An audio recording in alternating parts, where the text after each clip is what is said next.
Welcome back to Mr. Midnight. I'm your host, and tonight I've got 8 scary true stories from Alaska's ghost towns that will seriously freak you out. These aren't made-up stories. These really happened to real people. We're talking about normal folks like delivery drivers, gas station workers, and people on hunting trips who took a wrong turn and ended up somewhere they really shouldn't have been. These ghost towns looked empty, but something was still there, waiting. And what happened to these people? Well, some of them barely made it out, and others, they're not quite the same anymore. So, grab a blanket, maybe leave a light on, and let's jump into these stories.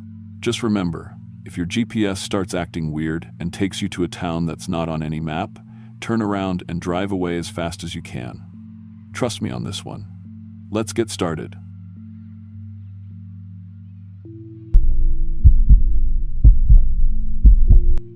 My name is Maria Santos, and I've been an Amazon delivery driver for 3 years.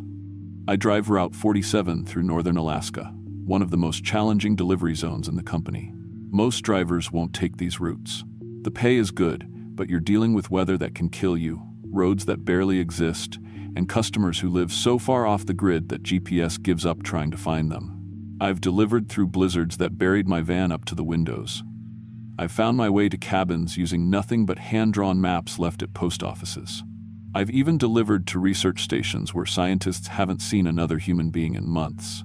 But what happened 2 weeks ago on Deadfall Creek Road changed everything I thought I knew about my job. It wore my face better than I do. Sometimes I still don't know which one of us made it out. The day started normal enough. December 15th, temperature sitting at -20. My van was loaded with the usual mix: Amazon, boxes, priority mail, a few overnight packages. The route scheduler had assigned me a delivery to Deadfall Creek, coordinates 64.7536 degrees north, 147.354, 4 degrees west. I'd never heard of the place, but that wasn't unusual. Alaska has tiny communities scattered everywhere. The package was standard size, addressed to current resident, 1247 Mining Road, Deadfall Creek, AK. No name, which was weird but not unheard of. Sometimes people move into old cabins and haven't updated their mail forwarding yet. The return address was from some genealogy company in Seattle. I loaded up my Sprinter van at 6 a.m., full tank of gas, emergency kit in the back, satellite phone charged. Company protocol for remote deliveries. The GPS took me north on the Stees Highway for about 2 hours, then directed me onto a series of smaller and smaller roads. By 10 a.m., I was driving on what could barely be called a road, more like tire tracks in the snow. That's when the weather hit. The forecast had called for light snow. What I got was a full whiteout blizzard that came out of nowhere.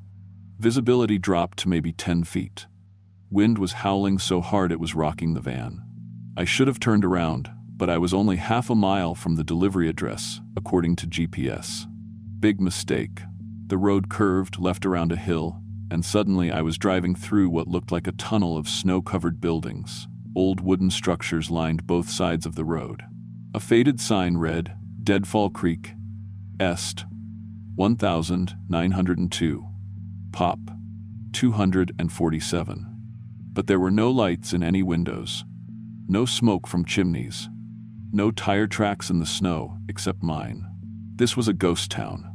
I found 1247 Mining Road easily enough, a 2-story general store with boarded windows and a caved-in roof on one side. But there was nowhere to turn around. The blizzard had gotten worse, and when I looked in my mirrors, I couldn't even see my own tire tracks anymore. The wind had filled them in. I was trapped. I grabbed the package and ran to the store's front door, hoping to just leave it and get out. But the door was unlocked. It swung open when I touched it. Inside, someone had set up a small living space. Sleeping bag, camp stove, battery-powered lantern. Like someone was staying here temporarily. That's when I opened the package. Inside were dozens of old black and white photographs. Pictures of Deadfall Creek when it was alive. Men in mining gear, families standing in front of the store, children playing in the street. Normal, old-timey photos, except for one thing. One of the women in a 1952 family photo looked exactly like me. Same face, same hair, even the same small scar on my left eyebrow from when I fell off my bike as a kid. She was wearing a postal uniform, standing next to an old mail truck. The back of the photo was labeled Maria Santos, Deadfall Creek Postal Delivery, 1952 to 1954. My hands started shaking. This was impossible. I wasn't even born until 1995. My family came to Alaska from Mexico in 2010. There was no way any relative of mine had lived in this town. But the face was mine. Exactly mine. The blizzard was getting worse. When I looked outside, my van was already buried past the wheel wells. I was stuck until the storm passed. I tried my satellite phone. No signal. The radio in my van was just static. That's when I saw her. Through the frosted window of the store, I could see someone standing next to my van, someone wearing an Amazon delivery uniform. Someone with my face. She was moving exactly like me. When I lifted my hand, she lifted hers. When I stepped to the left, she stepped to the left. Like I was looking in a mirror, except I was standing inside a building, and she was outside in a blizzard. I ran to the door and threw it open. "Hey!" She turned toward me, and I was looking at myself. Perfect copy, same uniform, same work boots, same delivery scanner in her hand, but her movements were just slightly wrong. Like someone trying to copy how a person walks, but getting the timing off. "You're late," she said in my voice. "I've been waiting for you." I slammed the door shut and backed away. This wasn't possible. Hallucinations from the cold, maybe. Stress from being trapped. But when I looked out the window again, she was still there. "Maria," she called through the door. "Don't you recognize me? I'm you." "No, you're not." My voice was shaking. "Remember when you were 7 and Mom made that Halloween costume? The zombie princess? You were so proud of it." I froze. That memory was real. I'd never told anyone about that costume. Mom had spent weeks making it by hand. "Remember your first day at Amazon? You got lost trying to find the distribution center and showed up 2 hours late. You thought they were going to fire you, but Jake just laughed and said, 'Everyone gets lost the first time.' She knew things only I could know. Personal things, work things." The door opened, and she walked in like she owned the place. Up close, the resemblance was perfect. Every freckle, every line. But her eyes were wrong. Too bright. Too knowing. "You can't be me," I whispered. "Why not? I know everything you know. I have all your memories." She sat down on the sleeping bag like she belonged there. "I even know things you've forgotten. Like the real reason you moved to Alaska." "I moved here for work." "No." Her smile was exactly like mine, but colder. "You moved here because of David. Because he cheated on you with your sister, and you couldn't stand being in the same state as them anymore." I'd never told anyone that. Not my family, not my friends, not even my therapist. It was my deepest shame, the thing that kept me awake at night. "How do you know that?" "Because I am you. The real you. You're just confused." She pulled out a phone, my phone, and started scrolling through it. "Look, I've already called Mom this morning. Told her you're fine." She showed me the call log. A 2-minute conversation with my mother at 8:47 a.m. But I'd been driving at 8:47. I hadn't called anyone. "Mom couldn't tell the difference," she said casually. I even remembered to ask about her doctor appointment. "You always forget to ask about her health." My hands were shaking. "What do you want?" "I want my life back. You've been living it, but not very well. Did you know you're up for a promotion? They're making Jake the new route supervisor, and he's been recommending drivers for advancement. But your performance reviews have been slipping." She was right. I'd been getting written up for late deliveries, missed scans. The job was wearing me down. "I can do better," she continued, pulling up my Amazon employee app on my phone. "Look." The screen showed my delivery stats, but they were impossible. According to this, I'd made 17 deliveries today before coming to Deadfall Creek. Perfect scan times, 0 customer complaints, 100% on-time delivery rate. That's not possible. I only made 4 deliveries. I made the others. While you were driving here, I was taking care of your route. Efficiently. The way you should have been doing it all along. I grabbed the phone from her hands. The delivery confirmations were all there. Photos of packages at front doors I'd never seen, GPS coordinates I'd never been to, customer signatures I'd never witnessed. But according to Amazon's system, I'd done all of it. "You're insane. You can't just watch. She took out my delivery scanner and turned it on. My login credentials worked perfectly. She pulled up my route for tomorrow, started optimizing delivery stops. See how much more efficient this order is? You waste so much time doubling back on yourself. She was right. The route she'd planned would save at least 2 hours. I've also been responding to your emails, she said. That complaint from Mrs. Henderson about her package being left in the rain? I handled it. Apologized, offered a gift card, got her to remove the negative feedback. I checked my work email. The conversation was there. Professional, courteous, effective. Better than how I usually handled customer complaints. And I accepted the overtime shifts for next week. You need the money for Mom's Christmas present.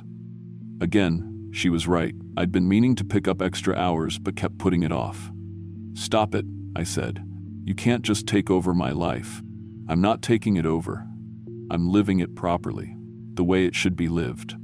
She stood up and walked to the window. The blizzard was starting to clear, but my van was still completely buried. Help will come soon, she said. Search and rescue tracks missing delivery drivers. When they find this place, they'll find both of us. 2 identical Mariahs. But which one do you think they'll believe is real? I'm real. I have memories, a life. So do I. And I have proof that I'm the better version. She turned back to me. Better work performance, better customer relations, better family communication. I even posted on your Instagram yesterday. Got more likes than you've gotten in months.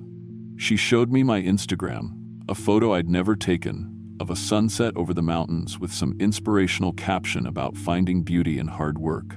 247 likes. My usual posts got maybe 30.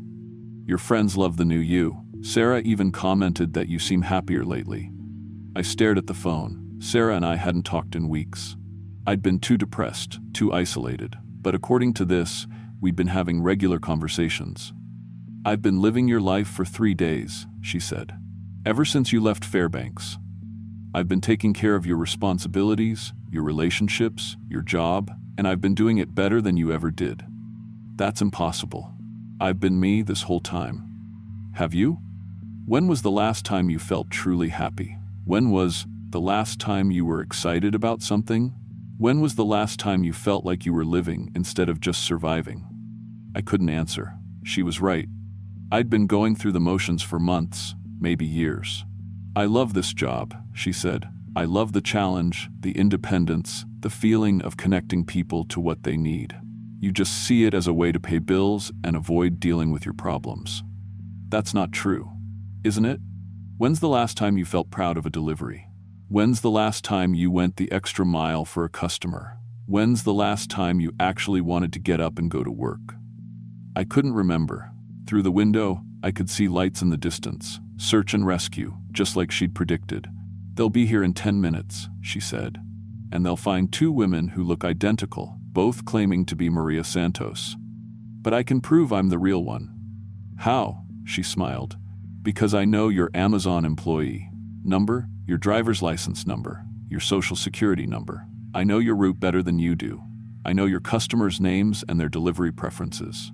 I know the code to your van's lockbox and your employee login credentials. I know everything you know, plus everything you've forgotten. The rescue team was getting closer. I could hear snowmobiles. But most importantly, she continued, I want this life. You've just been enduring it. The door burst open, 3 search and rescue workers in heavy coats, bringing cold air and snow. Maria Santos, the lead rescuer, called out. That's me, we both said at exactly the same time. The rescuers stopped, staring at 2 identical women in identical uniforms. The leader said. Which one of you called in the missing driver report? I did, my double said immediately, when I realized my delivery van was overdue. I've been tracking my own route. That was smart. Of course she would have thought of that. Ma'am, another rescuer said to me, can you provide some identification? I reached for my wallet, but she was faster. She handed over my driver's license, my Amazon ID badge, my insurance card, everything. How do we verify identity? The lead rescuer asked his partner quietly, but we both heard. Standard questions, the partner replied. Personal information. They started asking questions. employee ID number, home address, emergency contact information. She answered everything perfectly. So did I, but I was a half-second slower every time. Vehicle registration number? She rattled off my van's number without hesitation. I had to think about it. Most recent delivery before today? Mrs. Chen on Birch Street, she said. Package scan time 4:47 p.m. yesterday. Doorbell camera was broken, so I knocked and waited for signature confirmation. She tipped me $5 and asked about my Christmas plans. It was all true, but I couldn't remember. The tip or the conversation about Christmas plans. This is ridiculous, I said. I'm Maria Santos. I don't know what she is, but she's not me. Then prove it, she said calmly. I tried to think of something only I would know, but everything I came up with, she knew too. Childhood memories, work experiences, personal secrets. She had access to everything. The rescuers were getting impatient. They had other emergency calls to respond to. Look, the leader said, we need to make a decision here. Can either of you prove definitively that you're the real Maria Santos? I rolled up my sleeve, showing them the scar on my arm from when I crashed my bike into a fence when I was 12. She immediately rolled up her sleeve. Same scar. Exactly the same. That proves nothing, she said. We have the same body. Because you're copying me. Or you're copying me. The rescuers exchanged looks. They were trained for medical emergencies and wilderness. Rescue, not identity, mysteries. We're going to have to take both of you back, the leader decided. Let the authorities sort this out. But as they prepared to leave, she did something clever. She grabbed my delivery scanner and started completing the failed delivery report for the Deadfall Creek package. Her fingers moved quickly over the device, like she'd been using it for years. Sorry about this, she told the lead rescuer. I need to close out this delivery before we go. Company policy. The rescuer nodded approvingly. She was being professional, responsible, following procedures even in an emergency. I watched her work. She knew the scanner interface better than I did. Her movements were confident, efficient. She even took a photo of the general store to prove the delivery attempt, documenting the undeliverable address properly. There, she said, showing the completed report. Route 47 is officially closed for the day. The rescuers were impressed. I could see it in their faces. She was handling this situation like a professional. I was just standing there, confused and scared. We loaded into the rescue vehicle, me sitting across from my double. During the ride back to town, she made conversation with the rescuers. Asked about their training, their equipment, showed genuine interest in their work. They liked her. I sat in silence, trying to figure out what was happening to my life. Back in Fairbanks, the police took our statements separately.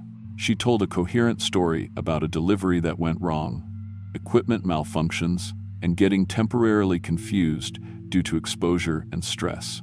She suggested I might be suffering from a psychological break due to job pressure and isolation. My story sounded crazy even to me. They released her after 2 hours. They kept me for psychiatric evaluation. By the time I got out, she'd already worked 2 full days of my route. Perfect delivery stats. 3 customer compliments. A note in my file from my supervisor praising my improved attitude and work quality. I tried to go back to work, but something was wrong. The van felt unfamiliar. The routes seemed harder than they used to be. Customers who used to be friendly were now just polite, like they didn't recognize me anymore. I checked my social media accounts. All the posts were things I'd never written, but they sounded like me. Better than me. Happier, more confident, more engaged with life. My mother called to tell me how much she enjoyed our conversation last week. A conversation I'd never had. Friends started commenting on how much I'd changed, how much better I seemed, how much more positive I was. But I felt worse than ever. 2 weeks later, I requested a transfer to a different route. I couldn't handle being on Route 47 anymore. Every delivery felt wrong, like I was trying to do someone else's job. My replacement driver found something in my old van, a note tucked under the driver's seat, written in my handwriting. Thank you for setting me free. I never wrote that note. Sometimes late at night, I wonder if she's still out there. The better version of me, the one who actually wanted my life. I check my reflection in mirrors, looking for signs that I'm not the real Maria Santos. And sometimes, I think maybe she was right. Maybe she was the real me, and I'm just the copy who got confused. Maybe that's why everything feels so hard now, why nothing feels quite right. Maybe the wrong Maria Santos made it out of Deadfall Creek. The thought keeps me awake at night.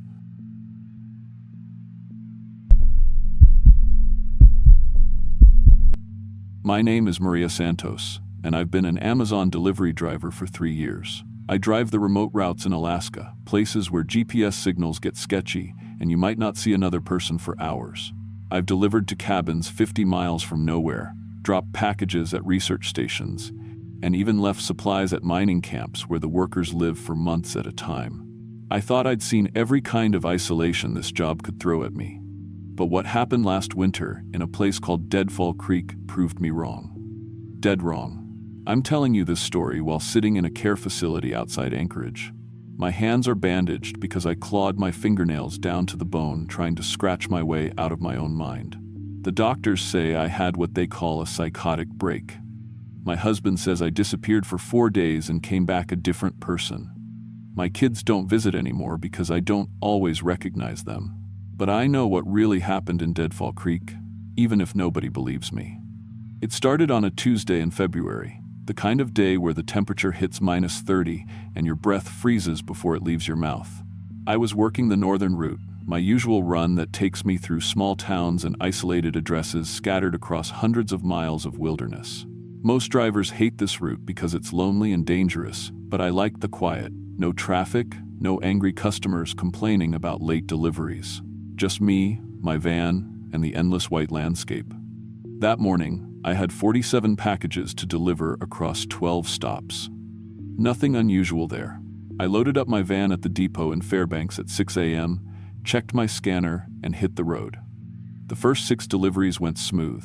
A ranch outside Nenana, a hunting lodge, a couple of remote homesteads. Standard stuff. Then my GPS gave me the 7th stop. The address showed up as 1247 Main Street, Deadfall Creek, Alaska. I'd never heard of Deadfall Creek, but that wasn't weird. There are dozens of tiny settlements scattered across Alaska that barely exist on any map. What was weird was the package itself. Heavy box, about the size of a microwave, but the shipping label was strange. Instead of a person's name, it just said, "Current resident," in the name field. Return address was blank except for a P.O. box in Juneau. I punched the GPS coordinates into my scanner and started driving. The route took me off the main highway onto a gravel road that wasn't marked on any of my maps. For 20 miles, I drove through thick forest with snow piled 8 feet high on both sides. No tire tracks, no footprints, no sign that anyone had been down this road in weeks. Then the trees opened up, and I saw it. Deadfall Creek was a ghost town. I'm talking about a real, old-fashioned ghost town, like something from a Western movie. Main Street was lined with wooden buildings, a general store, a saloon, a post office, maybe 20 structures in total. Everything was covered in snow and ice, but the buildings looked solid, not collapsed or burned out like most abandoned places. Just empty. My scanner was beeping, telling me I'd reached the delivery address. According to the GPS, 1247 Main Street was the general store right in the middle of town. The building had a wide front porch with icicles hanging from the roof like teeth. The windows were dark, but I could see they weren't broken. A wooden sign over the door read, "Deadfall Creek Mercantile, Est, 1963. I parked my van in front of the store and grabbed the package.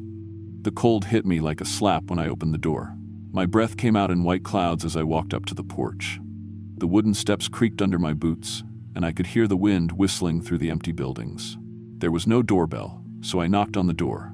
No answer. I tried the handle, and it turned easily. The door swung open with a long squeak. "Hello?" I called into the darkness. "Amazon delivery." No response. I stepped inside and felt along the wall for a light switch. Found one and flipped it, but nothing happened. No power. I pulled out my phone and turned on the flashlight. The beam lit up the inside of an old general store that looked like it had been frozen in time. Wooden shelves lined the walls, still stocked with canned goods and boxes. A glass counter held candy and tobacco products. Behind the counter, an old cash register sat next to a scale for weighing items. Everything was covered in dust. but it all looked preserved.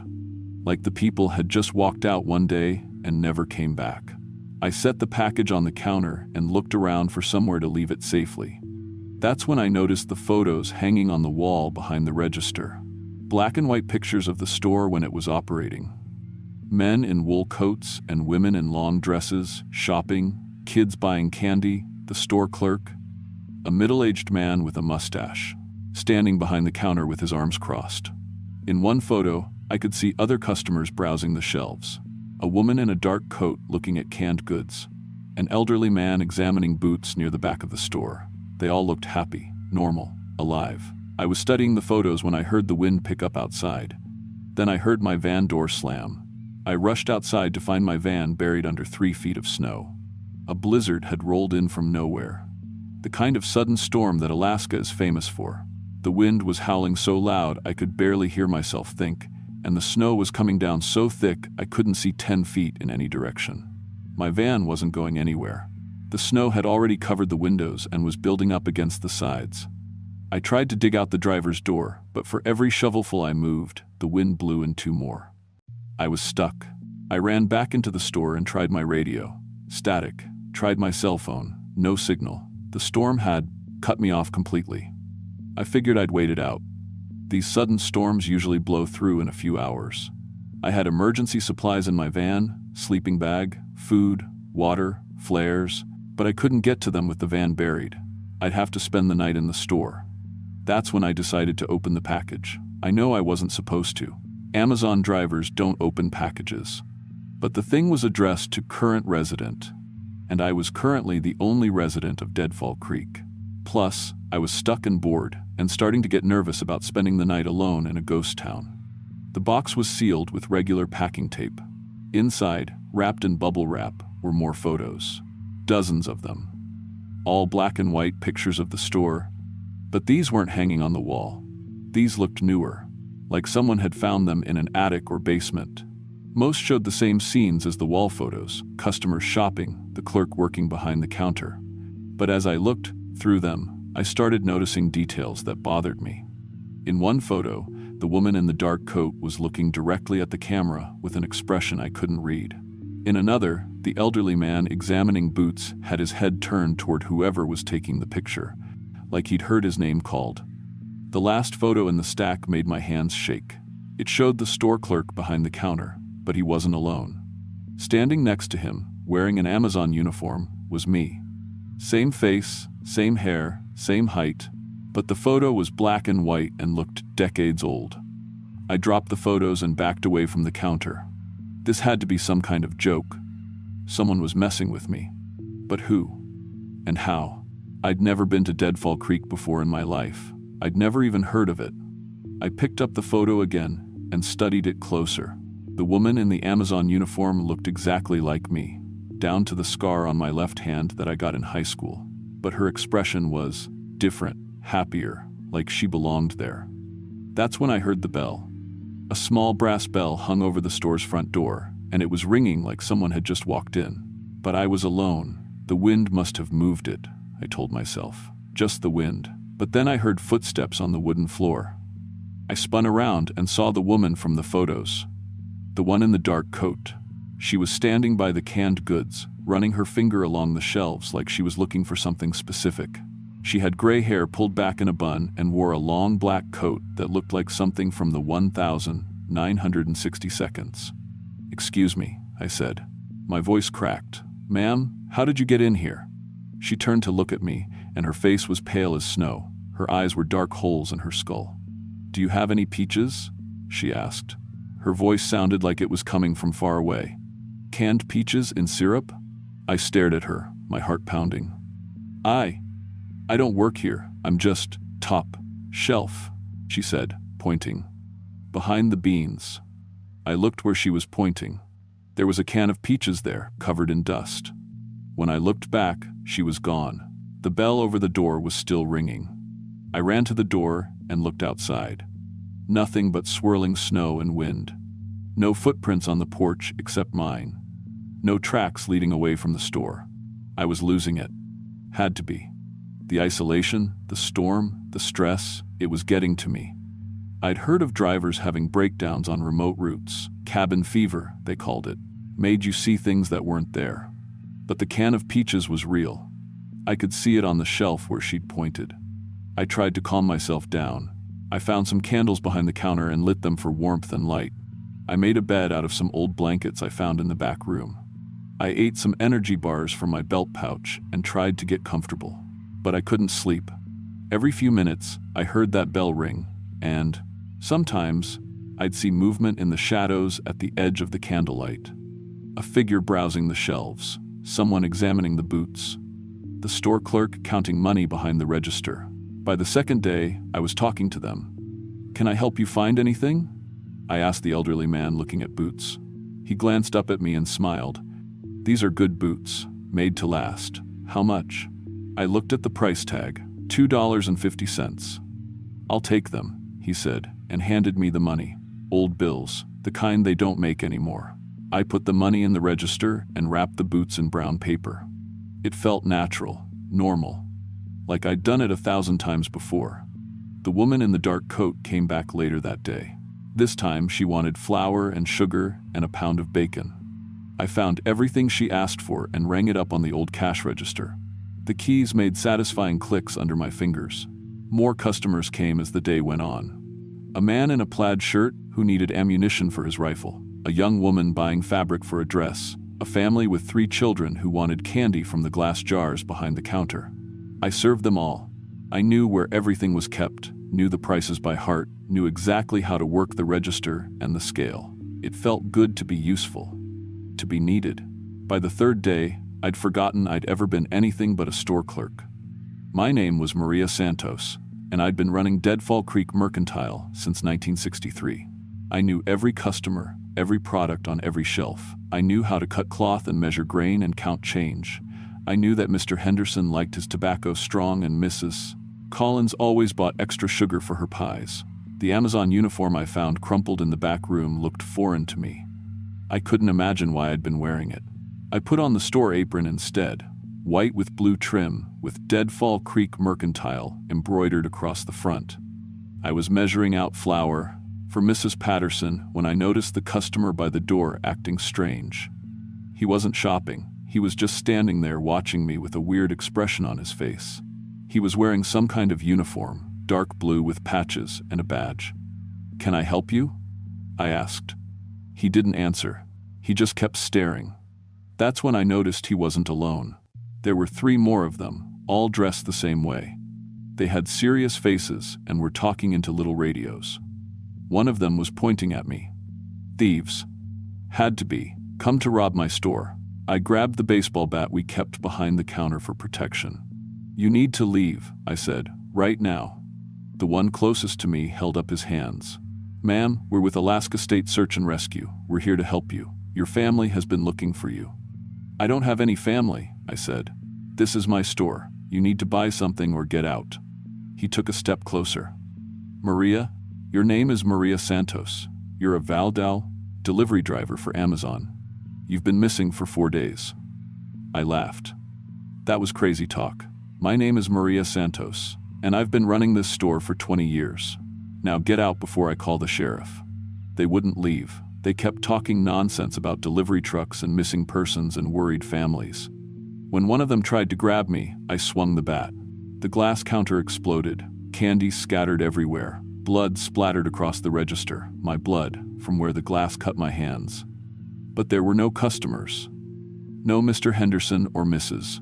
Collins or Mrs. Patterson. Just me, alone in an abandoned store, screaming at empty air and bleeding from a dozen cuts. The rescue team found me huddled behind the counter, scratching at the wooden walls with my broken fingernails.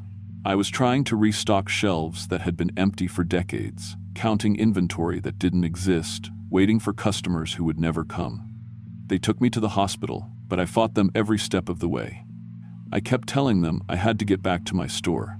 People were counting on me. Mr. Henderson needed his tobacco. Mrs. Collins was waiting for her sugar. The Patterson family was coming by for groceries.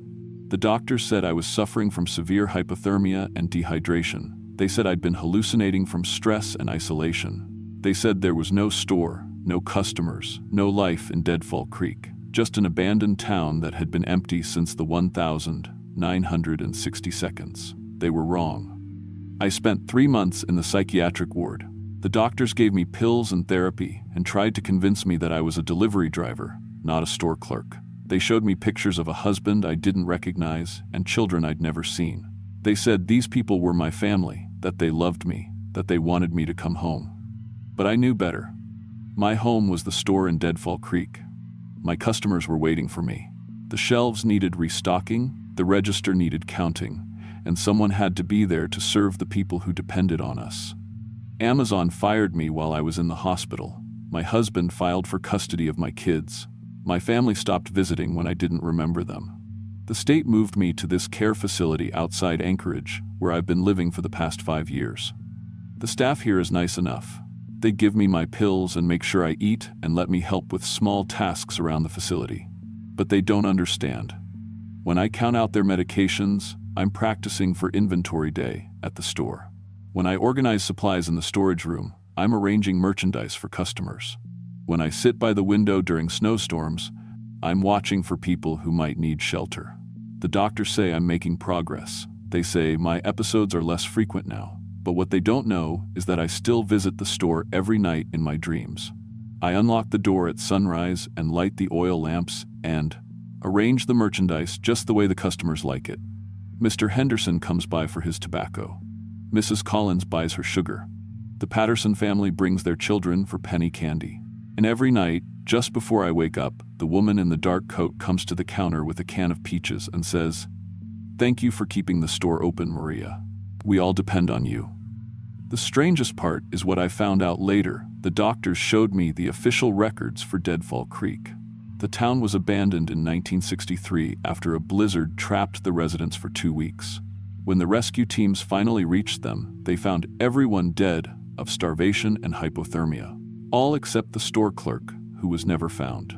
His name was Miguel Santos. He was my grandfather. The package I delivered that day was never found. Amazon has no record of it being shipped. The GPS coordinates that led me to Deadfall Creek don't exist in their system. And according to the delivery scanner, I never made a stop that day at all. But I know what really happened. My grandfather kept that store running for 60 years after everyone else gave up. He served customers who needed him, counted inventory that kept the town alive, waited for supply trucks that would never come. And when his granddaughter finally found her way home, he was ready to train her. The nurses here think I'm getting better because I don't fight them anymore when they call me a delivery driver. I take my pills and go to therapy and pretend to remember a husband and children I've never seen. But that's just because I'm learning to be patient. You see, they have to let me out eventually, and when they do, I'm going back to Deadfall Creek. My customers are still waiting. The shelves need restocking, the register needs counting, and somewhere in the snow outside that store, there's a delivery van with emergency supplies that I never got to use. Sleeping bag, food, water, flares, everything I'll need to keep the store open through the next blizzard. Mr. Henderson's running low on tobacco, and Mrs. Collins needs sugar for her pies. The Patterson family will be by for groceries any day now. They're all counting on me, and I won't let them down again.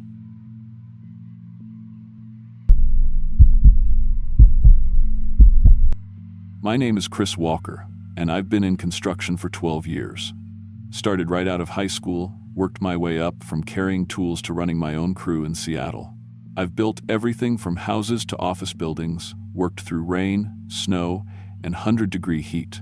I thought I'd seen it all: workplace accidents, dangerous equipment, sketchy job sites. But what happened during my hunting trip to Alaska 3 months ago changed everything I thought I knew about survival. They kept the good meat in the schoolhouse basement. I know because I helped them cut it. The divorce papers came through on a Tuesday. Sarah got the house, I got the truck, and my hunting gear.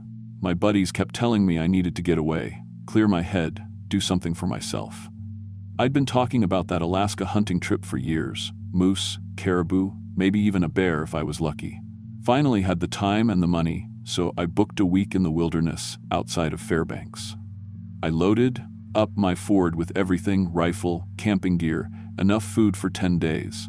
The plan was simple: drive up the Alaska highway, find a good spot away from other hunters, and prove to myself I could still handle things on my own. After 15 years of marriage, I needed to know I could take care of myself. The drive took 3 days. Beautiful country, but lonely as hell. When I crossed into Alaska, my GPS started acting weird. The screen kept flickering, losing satellite signal every few miles. I figured it was the mountains messing with the reception. That's when I took the wrong turn. According to my map, Route 12 should have led straight to the hunting grounds I'd researched online. But after driving for 2 hours on what felt like the same stretch of road, I saw buildings ahead. Not the wilderness I was expecting, an actual town. The sign read Hunger Flats, population 47. Never heard of it, wasn't on any of my maps. But my truck was low on gas, and it was getting dark. Small towns usually had at least one gas station, maybe a diner. The place looked like something from the 1950 seconds. Main street with old-style buildings, vintage pickup trucks parked along the curb. A few people walked around, all of them stopping to stare as I drove through. Not hostile stares, friendly ones. Curious. I pulled up to what looked like a general store. An older man with a gray beard came out before I'd even turned off the engine. "Well, hello there," he called out, waving. "Don't get many visitors this time of year. You lost, son?" His name was Earl, and he was the friendliest guy I'd met in months.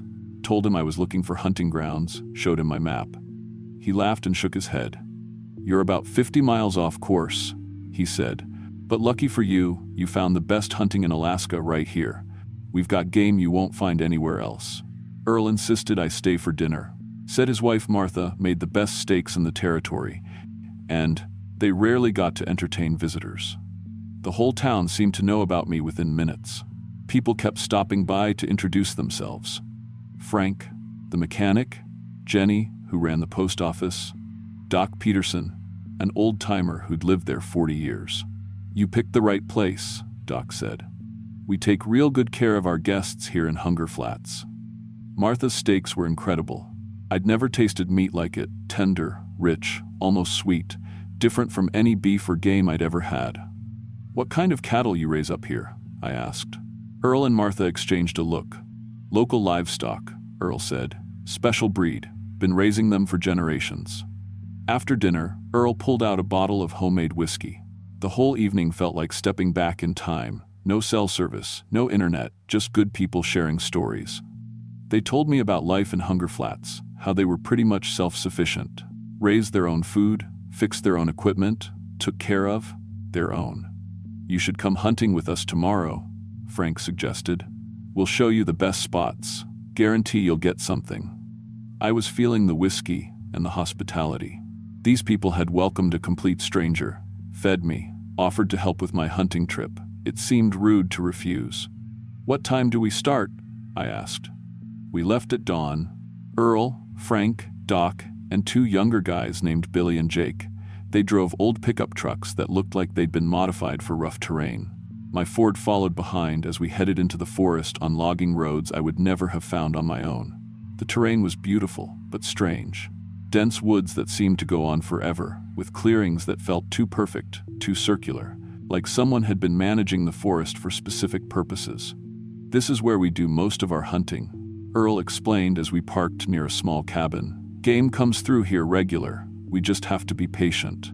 They handed me a PU rifle I'd never seen before. Looked military, definitely not a typical hunting gun. The scope was more advanced than anything I owned. "What are we hunting exactly?" I asked.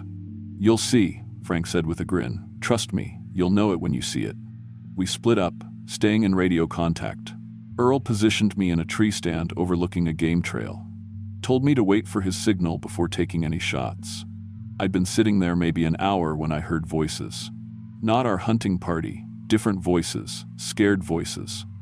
A man and woman arguing about which direction to go. They sounded lost.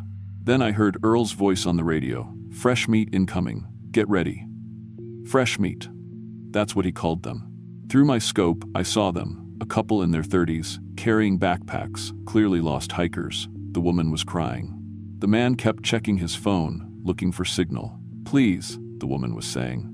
"We've been walking for hours. The trail just disappeared." Earl's voice crackled through the radio again. "Walker, you see them? Take the shot when I give the word." My blood went cold. These weren't animals. They wanted me to shoot people. "I can't do this," I whispered into the radio. "You can and you will." Earl's voice came back, no longer friendly. "Or you'll join them." I heard engines starting up. The other hunters were moving to surround the couple. Through the scope, I watched the hikers realize they weren't alone. The man grabbed his girlfriend's hand and they started running. The hunt was on. I climbed down from the tree stand, hands shaking. This wasn't hunting, it was murder. I had to get out of here, had to get to my truck and drive away as fast as possible. But my truck keys were gone. Earl appeared behind me like he'd been waiting. "Looking for these?" He dangled my keys. "Sorry, son, but you're part of this now. You ate Martha's cooking, you accepted our hospitality, time to earn your keep." The other hunters brought back the couple 20 minutes later. Zip-tied, gagged, terrified. The woman kept looking at me like I might help them. I wanted to, but there were 6 of them and 1 of me. "Here's how this works," Earl explained, like he was teaching me to use a power saw. "We process the meat fresh. Keeps better that way, tastes better too. You're going to help, or you're going on the table next." They made me watch as they butchered those people. Made me hold the plastic sheeting while they worked. Made me help carry the pieces to their truck. I threw up twice. Earl just laughed. "First time's always rough," he said. "You'll get used to it. Everybody does." Back in town, they showed me the real hunger flats. The schoolhouse had been converted into a processing facility. Industrial freezers, cutting tables, meat hooks hanging from the ceiling, dozens of bodies hanging there, frozen solid, perfectly preserved. "Winter keeps them fresh," Martha explained, like she was talking about vegetables from her garden. "We've got enough meat here to last until spring." They gave me a choice, help them or become dinner myself, so I helped. I learned to cut, to package, to store. I learned which parts were best for steaks, which were good for stew meat, what to do with the organs. And I learned to eat it. The taste grew on me faster than I want to admit. After a week of their special meat, regular beef started tasting bland. The human flesh was richer, more complex. I found myself looking forward to meals. "You're getting the hang of it," Earl said one evening as we shared steaks from the latest catch. "Knew you would. Takes a special kind of person to appreciate the finer things." I tried to escape once, during a blizzard. Made it maybe 2 miles before their dogs found me. They dragged me back, half frozen, and made me watch as they processed my replacement, a hitchhiker who'd been unlucky enough to accept a ride from Billy. They made me do the cutting that time, made me take the first bite of fresh meat while it was still warm. That's when something broke inside me, or maybe something awakened. The next morning, I woke up excited about the day ahead. Excited about the hunt, about the meat, about being part of something bigger than myself. The construction worker from Seattle felt like someone else's life, someone weak and ordinary. Earl gave me my own hunting rifle after that, taught me the best techniques for taking down human prey, how to wound them so they couldn't run far, how to keep them alive and fresh until processing time. I got good at it, really good. Within a month, I was leading hunting parties myself. I knew the forest better than most of the locals now, knew where lost travelers were most likely to wander. I set traps, created false trail markers that led people deeper into our territory instead of back to safety. The community accepted me completely. Martha started calling me her son. Earl talked about leaving me the hunting operation when he got too old to manage it. Doc taught me basic field medicine, how to keep the meat healthy before processing. I even started a relationship with Jenny from the post office. Sweet girl, understood the importance of the community's traditions. We talked about having kids someday, raising them right, teaching them the family business. One day in December, a whole family got lost on their way to Fairbanks. Parents and 2 young kids, maybe 8 and 10 years old. Their SUV had broken down about 15 miles from town, and they'd been walking for hours when our hunting party found them. The father tried to fight when he realized what was happening. I put him down with 1 shot to the leg. The mother begged for her children's lives, offered herself instead. I laughed at her. "Lady," I said, "you don't understand. This isn't personal. This is dinner." We brought them back. Alive, like always. Easier to keep the meat fresh that way. The kids cried the whole time, but they got quiet when we showed them the processing facility. Fear does that sometimes, just shuts people down completely. I did the family myself. Earl said it was good practice for when I took over completely. The parents were standard processing, nothing special. But the kids, tender meat like that was rare. We saved the best cuts for the Christmas feast. That Christmas dinner was the best meal of my life. The whole community came together, shared stories, talked about plans for expanding our territory. We were thinking about setting up a second processing facility, maybe recruiting some new hunters from the outside. Jenny announced her pregnancy that night. Our baby, conceived in this perfect place with these perfect people. I felt proud in a way I'd never felt before. Proud to be continuing the bloodline, proud to be raising the next generation of hunters. Our child's the bloodline.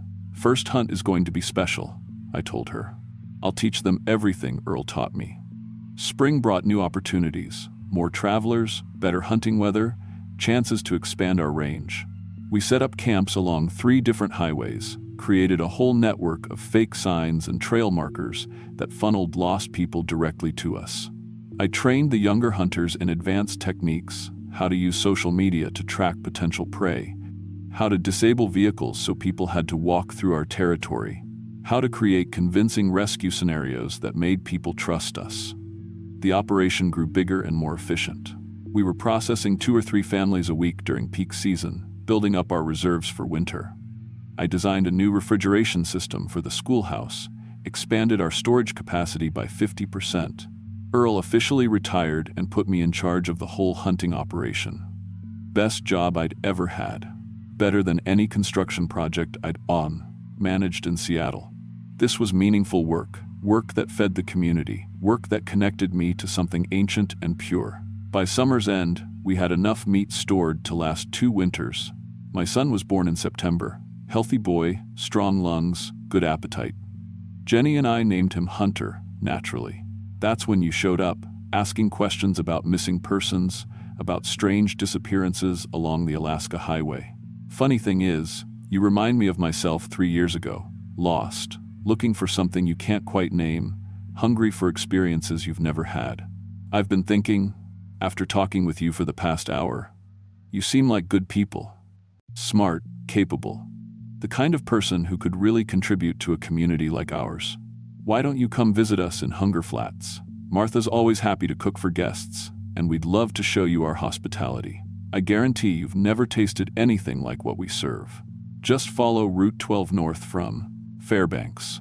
When your GPS starts acting up, you'll know you're getting close. Look for the sign, Hunger Flats.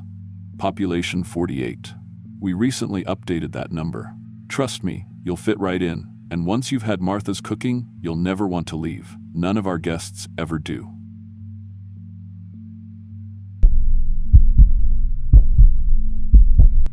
My name is Janet Mills, and I've been working night shifts at gas stations for 3 years now. Started when I was 21, right after the lumber mill closed down, and half our town lost their jobs.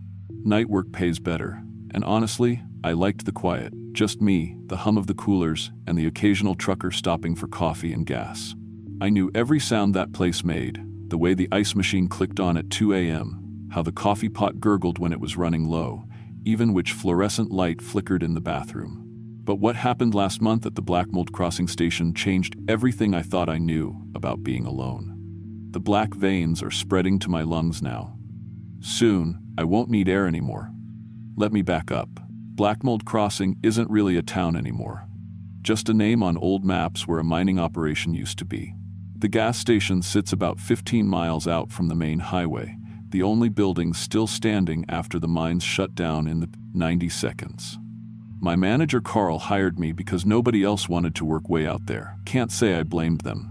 During the day, you might see a handful of cars, mostly locals, taking the back road to avoid traffic. But at night, sometimes I'd go 6 hours without seeing headlights. The station itself was typical. 2 pumps out front, a small convenience store with the usual snacks and drinks, a coffee station that I kept running all night, and a small office in the back where I could do paperwork between customers. Everything worked fine, mostly. The register was old but reliable, the security cameras covered all the angles, and I had a landline phone that connected to both the sheriff's office and my supervisor if anything went wrong. Carl had given me the rundown my first week: keep the coffee fresh, restock the coolers, and call if anything seemed off. Out there, you're basically on your own, he'd said. But nothing ever happens. That's why the pay's good. For 3 months, he was right.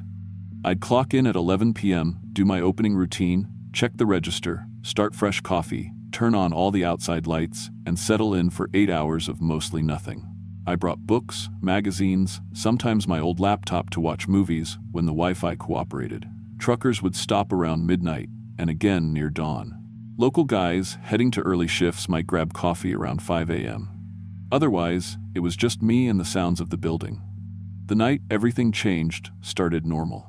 October 15th, cold and clear, with that sharp smell in the air that means winter's coming. I'd been working there 14 weeks, had the routine down solid.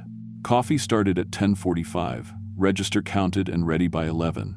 Outside lights bright enough to see the whole parking lot. I was reading some paperback thriller when I heard a car pull up around 2:30 a.m. From the office window, I could see it was an old sedan, maybe from the 90s, paint faded and one headlight dim. The driver sat there for a few minutes with the engine running, which wasn't unusual. People sometimes stopped to check directions or make phone calls, but then I heard the car door slam, and when I looked up, I saw someone stumbling toward the front entrance. The man was maybe 40, wearing a work shirt and jeans, but something was wrong with how he moved. Not drunk. I'd dealt with plenty of those. This was different. He kept one hand pressed against his side, and even through the glass doors, I could see dark stains on his shirt. Blood, I thought, and my first instinct was to grab the phone and call 911. He pushed through the front door and immediately collapsed against the candy rack, sending bags of chips scattering across the floor. That's when I got a good look at him, and what I saw didn't make sense. The blood on his shirt wasn't red, it was black, thick like motor oil, and it seemed to be seeping through his clothes rather than flowing from any visible wound. "Help me," he gasped, and his voice sounded wet, like he was speaking through liquid. "Please, I need." He never finished the sentence. His legs gave out, and he hit the floor hard, that black fluid spreading in a pool around him. I grabbed the phone to call for an ambulance, but when I looked back, he wasn't moving. Not breathing, either.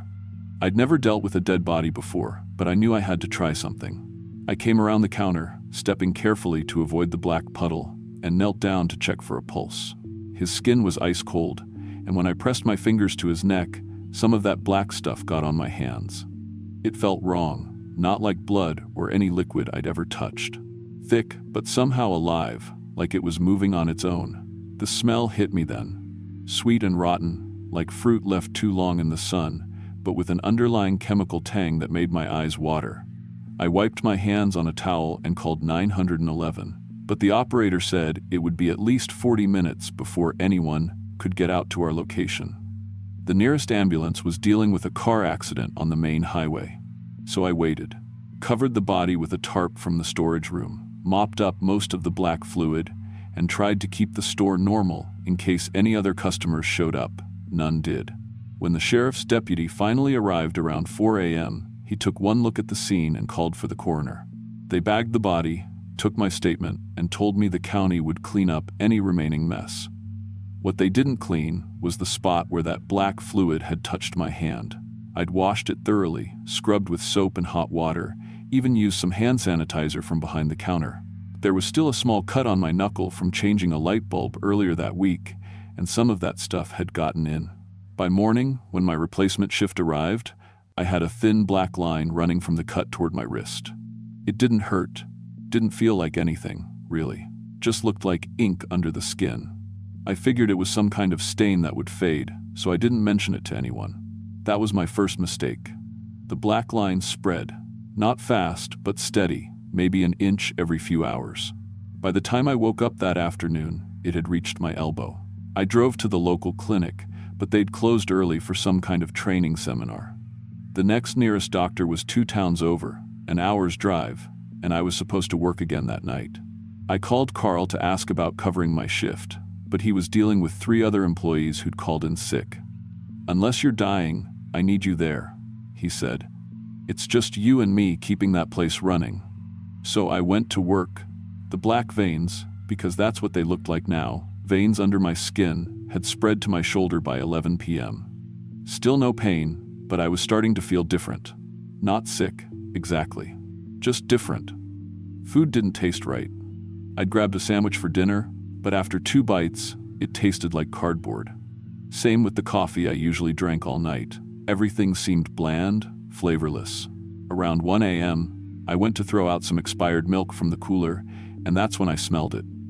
Behind the building, where we kept the dumpster, something smelled incredible. Rich and earthy, like the most delicious meal I'd ever imagined. I followed the scent to a pile of old produce and moldy bread we'd thrown out earlier that week. It should have been disgusting. Instead, my mouth watered. I actually reached for a piece of moldy cheese before catching myself. What the hell was wrong with me? Back inside, I caught my reflection in the security monitor. The black veins had spread across my neck and were creeping up toward my jaw. But worse than that were my eyes. They looked darker, like the pupils were expanding. And when I smiled, testing to see if everything else looked normal, my teeth seemed sharper. The next customer who came in was a trucker, regular guy named Mike who stopped by twice a week. But when he walked through the door, something in my brain changed. Instead of seeing a customer, I saw something else. Food. Prey. The thought came out of nowhere, and it scared me so badly I hid in the office until he finished getting gas and left. By dawn, I could barely speak. My voice had become a raspy whisper, and words felt strange in my mouth. When the morning shift arrived, I just waved and left, without the usual small talk.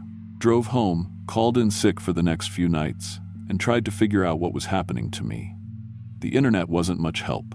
Black veins under skin brought up everything from blood clots to drug addiction, none of which fit. But when I searched for black mold crossing and infection, I found old newspaper articles from the mining days. Stories about workers getting sick from exposure to underground fungi, something about spores that changed people, made them different. Most of the articles were vague, like the reporters didn't want to write down what they'd really heard.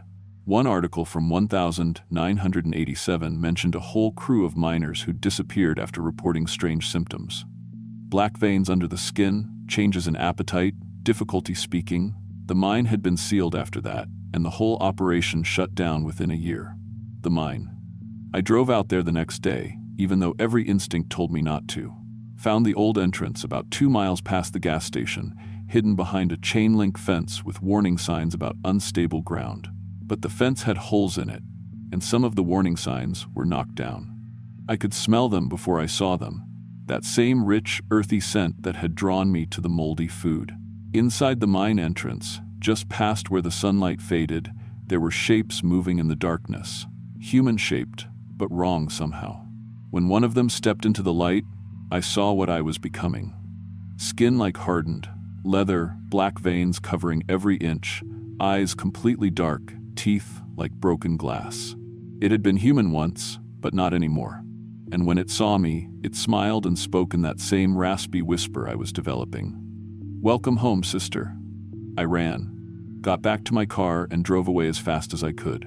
But I could feel them in my head now, a constant whisper telling me to come back, to bring others, to spread the infection. The gas station called the next week. Carl said I'd been gone too long, that he had to let me go. But I wasn't planning to go back anyway. Not to work. The black veins had spread across my face now, and my skin was starting to harden. I could digest things that should have made me sick, spoiled meat, rotten vegetables, things I found in dumpsters behind restaurants, but I was getting hungry for something else. Something warm and fresh. Last night, I went back to the station. Not to work, to hunt. My replacement was some college kid named Danny, probably desperate for the money like I'd been. When he saw me walk in, his face went white. "Ma'am, are you okay? You look really sick." I tried to tell him I was fine, but the words came out as a hiss. So instead, I showed him how okay I was. How much better than okay, the black fluid that had infected me. It's not just for changing people, it's for making more of us. And now Danny's on his way to join our family in the mine, where we're planning something bigger. Something that'll reach beyond Black Mold Crossing. See, we figured out something important. The infection spreads faster through contact with certain people. People who work alone, people who are desperate, people who won't be missed right away. Gas station clerks are perfect, but so are security guards, janitors, night shift factory workers. All the invisible people keeping society running while everyone else sleeps. We're patient, we can wait, and we're getting so much better at looking human when we need to. You've been listening to my story for 15 minutes now. That's long enough for the spores I've been releasing through this recording to take effect. Check your hands. Look for a small cut, maybe something you didn't notice before. Do you see the black line yet? Welcome to the family.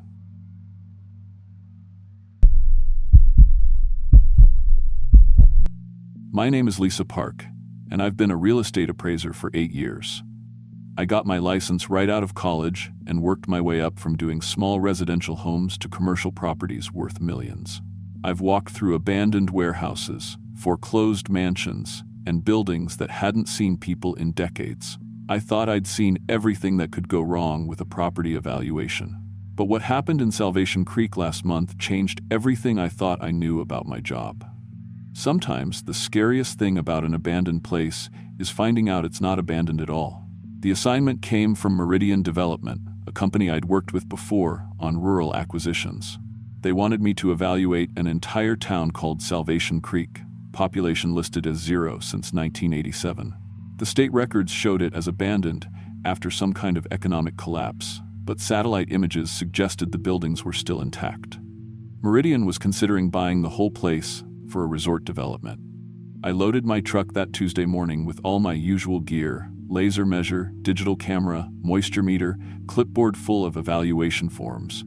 The GPS showed Salvation Creek about 3 hours north, past the last cell tower, tucked into a valley between 2 mountain ridges. I'd done plenty of remote appraisals before. The isolation never bothered me. The drive started normal enough. Highway turned to county road turned to gravel. My truck handled it fine. I'd upgraded to a heavy-duty model specifically for jobs like this. The radio faded to static about an hour in, which was expected. What wasn't expected was how well-maintained the road became as I got closer to town. No potholes, no overgrown weeds. For an abandoned place, someone was taking good care of the access route. I crested the final hill around 11 a.m. and got my first look at Salvation Creek. My stomach dropped. The satellite photos had been completely wrong. This wasn't an abandoned town. There were people everywhere. Kids playing in the street, women hanging laundry, men working on building repairs, smoke rising from chimneys, gardens full of vegetables. I pulled over and checked my paperwork 3 times. The coordinates were right. This was definitely Salvation Creek. But according to every official record I had, this place had been empty for 35 years. I drove slowly down the main street, and people stopped what they were doing to watch me. They weren't hostile, just curious. A few waved. Kids ran alongside my truck for a block before their mothers called them back. It looked like any small rural community, except for one thing. Everyone was dressed like it was still 1987. Simple clothes, nothing modern. No cell phones, no modern cars. The newest vehicle I saw looked like it was from the early 80s. I parked in front of what used to be the town hall, a 2-story brick building that was supposed to be my first evaluation point. Before I could get out of my truck, a man approached. He was maybe 60, with gray hair and kind eyes, wearing a simple button-down shirt and work pants. "Welcome to Salvation Creek," he said through my open window. "I'm Father Abraham. You must be the appraiser we've been expecting." That stopped me cold. Expecting me? I wasn't told anyone would be here. He smiled, and something about it made me uncomfortable. "God tells us many things, Miss Park. We've been preparing for your visit. Would you like some coffee before you begin your work?" I didn't remember telling him my name. I checked my paperwork again. I'd definitely been told the town was abandoned. But here was this man, acting like I was expected. "I'm sorry, there must be some confusion. My client believes this property is unoccupied." "Oh, there's no confusion," Father Abraham said. "We've been living here quite legally for many years. We have all the proper documentation, but please, Inspect. Whatever you need to inspect. We have nothing to hide. He seemed reasonable enough, so I got out with my equipment. I'll need to evaluate the structural integrity of all the major buildings, check the infrastructure, utilities. Of course, I'll have some of our people show you around. He raised his hand, and immediately several men and women approached. This is God's work you're doing, Miss Park. Property evaluation serves his greater purpose. That was an odd thing to say, but rural communities often had their own way of looking at things. I started with the town hall, Father Abraham following along as I measured rooms, checked the foundation, tested the electrical outlets. Everything was in surprisingly good condition. Better than good. It was like the building had been frozen in time and carefully maintained. You've done excellent preservation work, I told him, making notes on my forms. We believe in taking care of what God provides, he replied. Nothing should be wasted or allowed to decay. As we moved through the building, I noticed more people gathering outside. Not threateningly, but they seemed very interested in what I was doing. Every window had faces pressed against it. When I tried to take photos of the exterior, someone was always in the shot, just watching. Your community seems very close-knit, I said. We are one family in Christ, Father Abraham said. Everyone here serves the same purpose, follows the same path. There's great peace and unity, Miss Park. Great peace in knowing your place in God's plan. We moved to the next building, the old general store. This one had been converted into some kind of meeting hall. The shelves had been replaced with wooden benches facing a simple wooden podium. The walls were covered with hand-painted biblical verses, but some of them were wrong, altered. Verses about obedience and sacrifice that I didn't remember from Sunday school. Interesting decorating choices, I said, trying to keep my voice neutral while I photographed the alterations to the building structure. Scripture speaks to us in many ways, Father Abraham replied. Sometimes, God reveals new meanings in old words. I was starting to feel uneasy. These people seemed nice enough, but something was off.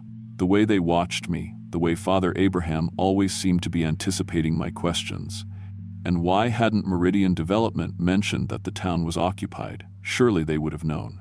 I finished with the general store and headed back to my truck to get more equipment. That's when I noticed something that made my blood run cold. My truck was surrounded by about 20 people, all standing quietly, all watching me, not threatening, but clearly positioned to prevent me from leaving easily. Is there a problem? I asked Father Abraham. No problem at all, he said. But God has spoken to me about your visit. He wants you to stay with us for a while. There's important work for you to do here. I laughed nervously. I appreciate the invitation, but I need to get back to town tonight. I have other appointments tomorrow. I'm afraid that's not possible, Father Abraham said, and his voice had lost all warmth. God's will is not a suggestion, Miss Park. It's a command. I tried to push through the crowd to my truck, but hands gently but firmly pushed me back. Let me go, I said. You can't keep me here. We're not keeping you, Father Abraham said. God is keeping you. For your own good. For the good of your soul. That's when I noticed the scar on his forehead, a raised, deliberate mark that looked like it had been burned into his skin. It was roughly cross-shaped, but wrong somehow. Distorted. What happened to your head? I asked. He touched the scar almost lovingly. Father Abraham said pain purifies the soul. He was right about the pain. But, aren't you, Father Abraham? He smiled again, and this time I saw that several of his teeth had been filed to points. I became Father Abraham when God called me to lead these people. Just as you will become what God needs you to become. I tried to run then, but there were too many of them. They didn't hurt me, but they held me firmly as Father Abraham spoke. Take her to the preparation house, he said. Remove her worldly possessions. God will speak to her when she's ready to listen. They carried me to a small house on the edge of town. It looked like every other building, well-maintained, simple, clean. But the windows had bars, and the door locked from the outside. They took my phone, my keys, my wallet, my camera, all my equipment, left me with just the clothes I was wearing. Someone will bring you food, a woman said through the door. She sounded kind, almost motherly. Rest now. Tomorrow, you begin your real work. I spent that first night trying to find a way out. The bars on the windows were solid iron, recently, installed. The door was heavy wood with metal reinforcement. No tools, no leverage points. Just a bed, a bucket, and a small table. The next morning, they brought me to the meeting hall for what they called morning instruction. The entire community was there, maybe 100 people, all sitting quietly on those wooden benches. Father Abraham stood at the podium, reading from a book that wasn't quite the Bible, close, but with changes. Additions. God speaks to us through revelation, he said. Through pain, through sacrifice, through absolute obedience. Those who resist his will must be corrected. Those who embrace his will find perfect peace. That's when I saw the children. They had scars too, small ones on their arms and faces, fresh ones and old ones. Some of the kids couldn't have been more than 5 years old. What did you do to them? I whispered to the woman sitting next to me. She looked confused. Correction is love, she said. Pain teaches us to be better servants of God. After the service, they put me to work, cleaning, cooking, basic labor.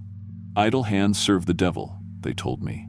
Anyone who complained or resisted got taken to what they called the correction room. I could hear the screaming from there, even from across town. I tried to convince them I was just doing my job, that people would come looking for me when I didn't return. They just smiled and told me God's plan couldn't be stopped by worldly concerns.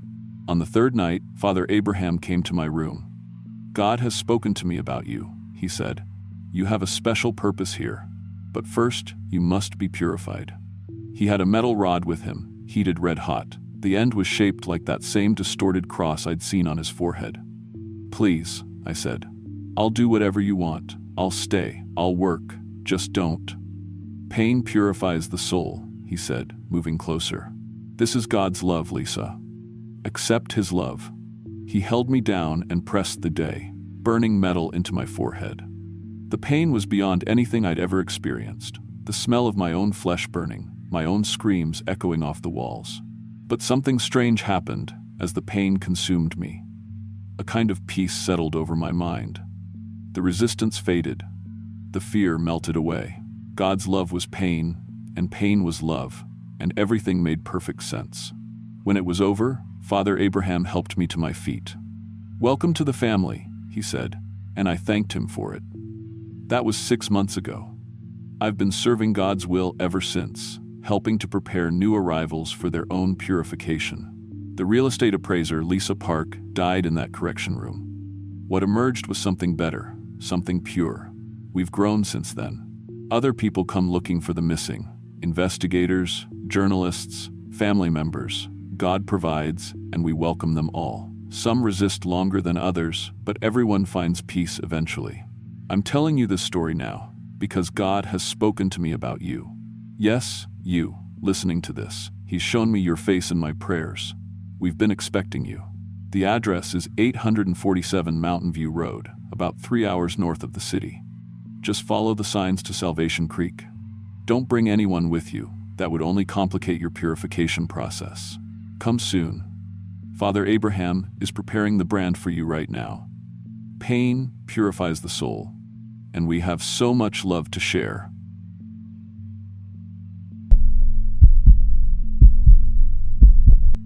My name is Bobby Chen, and I've been a AAA tow truck driver for 2 years now.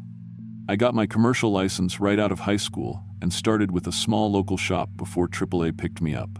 The pay's decent, the work keeps you moving, and I like helping people when their day goes sideways. I've pulled cars out of ditches in blizzards, jumped dead batteries at 3 a.m., and towed everything from Ferraris to farm trucks. I thought I'd seen every kind of roadside emergency there was. But what happened last February in the mountains changed everything I thought I knew about survival. I ate my own fingers to stay alive. Started with the pinky. Tasted like pork. The call came in around 4 p.m. on a Tuesday. I was finishing up a flat tire change in downtown when my radio crackled to life. Bobby, you there? It was Sarah, our dispatcher. She'd been doing this job for 15 years and never got rattled. Yeah, I'm here. What you got for me? Emergency pickup in Avalanche Ridge. Stranded motorist, no heat, storm moving in fast. You're the closest truck. I knew Avalanche Ridge. Old mining town, been abandoned since the 70s. The road up there was sketchy on a good day. and with avalanche season starting, most drivers avoided it completely. "Sarah, you sure about this? That pass is pretty dangerous right now." Customer, specifically requested AAA, says they've been waiting 3 hours already. "I'm sending you the coordinates." My GPS beeped as the location came through. 26 miles up Highway 19, then a gravel road that wound into the mountains. The whole drive would take about 40 minutes if conditions were good. I looked at the sky, gray clouds building up fast from the west. "All right, I'm rolling," I said into the radio. "But if this weather gets worse, I'm turning around." "Copy that. Stay safe out there." I climbed into my truck, a 2019 Ford F550 with a Century wrecker body, 22-foot boom, wheel lift capability, all the standard recovery gear. I'd been driving this same truck for 8 months and knew every switch, lever, and warning light by heart. The engine turned over smooth, and I pulled out into traffic. The drive to Highway 19 was normal. Radio playing classic rock, heater keeping the cab warm, other drivers going about their business.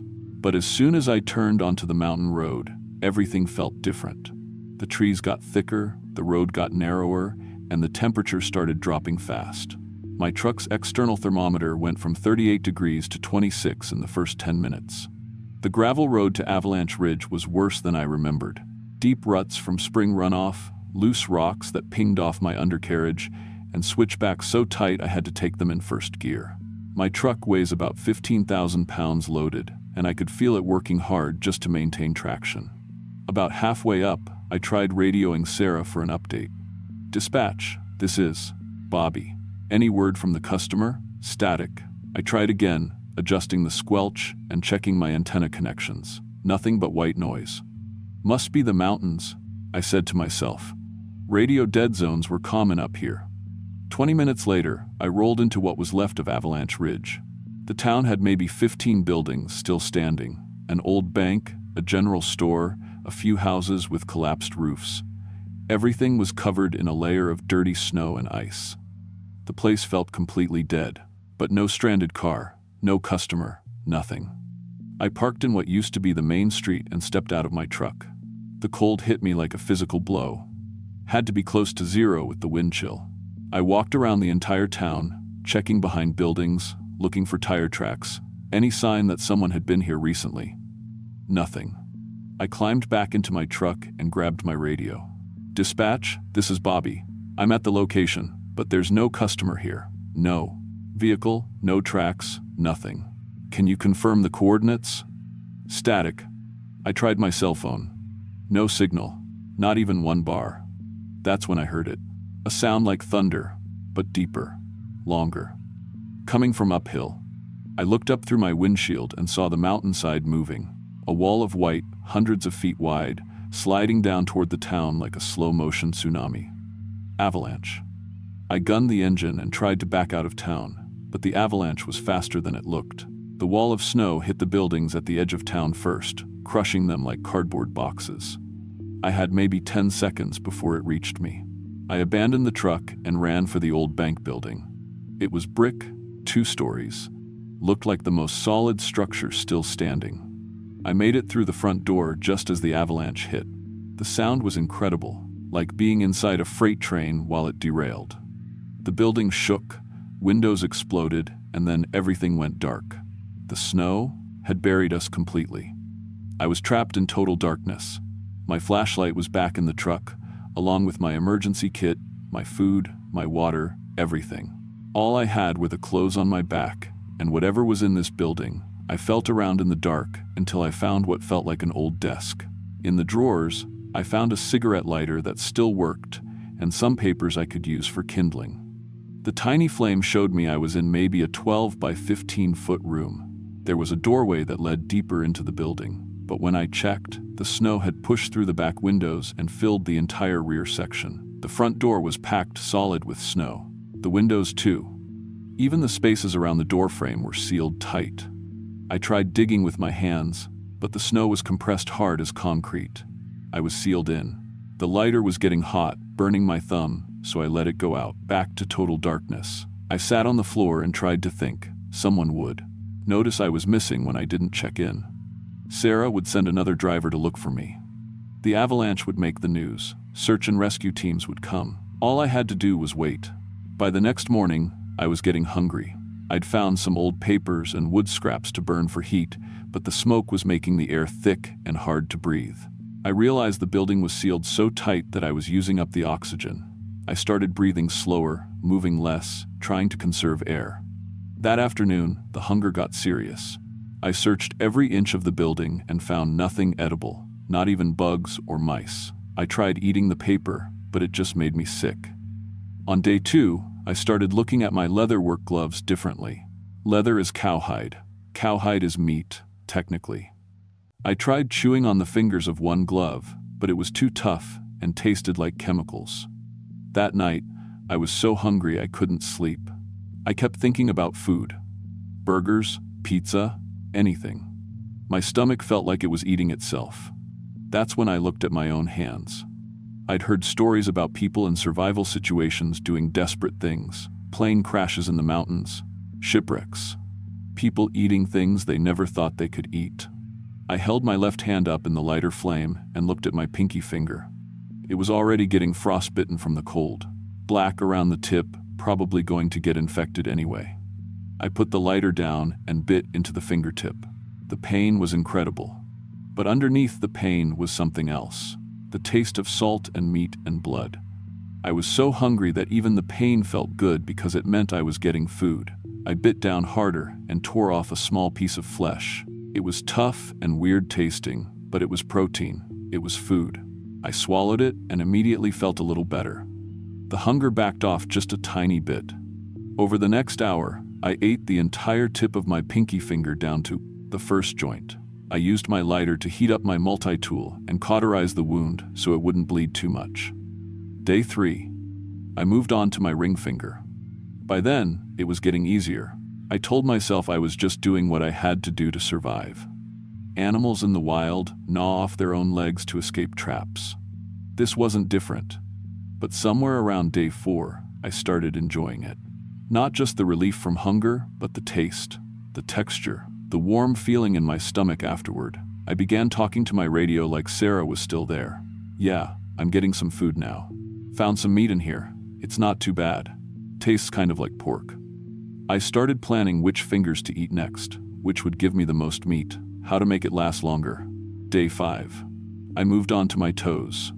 Had to take off my boots, which was hard because my hands were getting clumsy without most of my fingers. But toes had more meat than fingers. More calories. I was getting weak, but my mind felt sharp. I had a system now. I would eat a little bit every few hours to keep my energy up. I had to stay alive until the rescue teams found me. Day 6, I started on my left forearm. Used my multi-tool to make small cuts and peel away strips of muscle. The meat was darker than my fingers, more like beef than pork. That's when I started seeing customers. A woman in a red car pulled up outside the building. I could hear her car engine, see her headlights through the snow. She needed a jump start. "I'll be right there, ma'am," I called out. "Just let me finish my lunch first." I tried to get up to help her, but my legs weren't working right. I'd eaten too much of the muscle in my calves. But that was okay. I had an extension cord I could use as a tow strap. I spent an hour trying to tow her car with the extension cord, pulling it through the snow-filled building. She kept calling for help, but I was working as fast as I could. Day 7, more customers showed up. A whole line of them. I was running a roadside diner now, serving them the best meat they'd ever had. They loved it, kept asking for more. "What kind of meat is this?" one customer asked. "Special recipe," I told him, cutting another slice from my thigh. "Been in my family for years. I was down to the bone in several places. My left arm looked like something from a horror movie, but it didn't hurt anymore. Nothing hurt anymore. I felt light, like I was floating." On day 8, I heard digging. Real digging this time, not imaginary customers. Voices shouting back and forth, the scrape of metal shovels against the building's walls. I tried to call out, but my voice was just a whisper. I'd been talking to customers for so long I'd worn out my vocal cords. The digging got louder, closer. Then daylight. Actual sunlight streaming through a hole in the snow. Fresh air. "Jesus Christ," someone said. "We found him. Get the paramedics up here now." 3 men in. Orange rescue gear climbed through the hole. They took one look at me, and two of them ran back out to throw up. "Sir, can you hear me?" The third guy was older, probably seen everything. "We're going to get you out of here."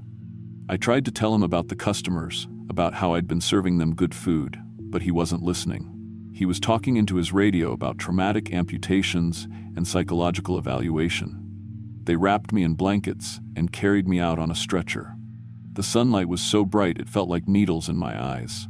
I hadn't seen the sun in over a week. The helicopter ride to the hospital was loud and bumpy. The paramedics kept checking my pulse and giving me IV fluids. One of them asked what happened to my hands. "I was feeding the customers," I explained. "They were really hungry." He just nodded and wrote something on his clipboard. At the hospital, they had to amputate what was left of 3 fingers on my left hand and 2 toes on my right foot. The wounds I'd made had gotten infected, and the frostbite had caused tissue death. They did skin grafts on my arms and legs where I'd cut away the muscle. The psychiatrist said I had severe PTSD and something called auto-cannibalistic compulsions. They kept me on a 72-hour hold because I kept trying to bite my remaining fingers. My girlfriend Jessica came to see me once. She took one look at my hands and started crying, said she couldn't handle it, said I wasn't the same person anymore. She was right, I wasn't. AAA fired me. Obviously. Can't drive a tow truck when you can't grip the steering wheel properly. Can't operate the winch controls. Can't even hold a pen to write up the paperwork. I'm on disability now. Live in a studio apartment downtown. Go to therapy twice a week. Take medication that's supposed to help with the urges. But sometimes, late at night when I'm really hungry, I still look at my remaining fingers and remember how good that first bite tasted. How it felt to finally have food in my stomach. How satisfied those customers were with what I served them. The therapist says those customers weren't real. Says I was hallucinating from hunger and oxygen deprivation. But I remember their faces. I remember how grateful they were. Sometimes I wonder if you've ever been really, truly hungry. Not just haven't eaten lunch yet hungry, but starving. When your body starts consuming itself just to keep your heart beating. Because once you cross that line, once you know what you taste like, it changes you. Forever.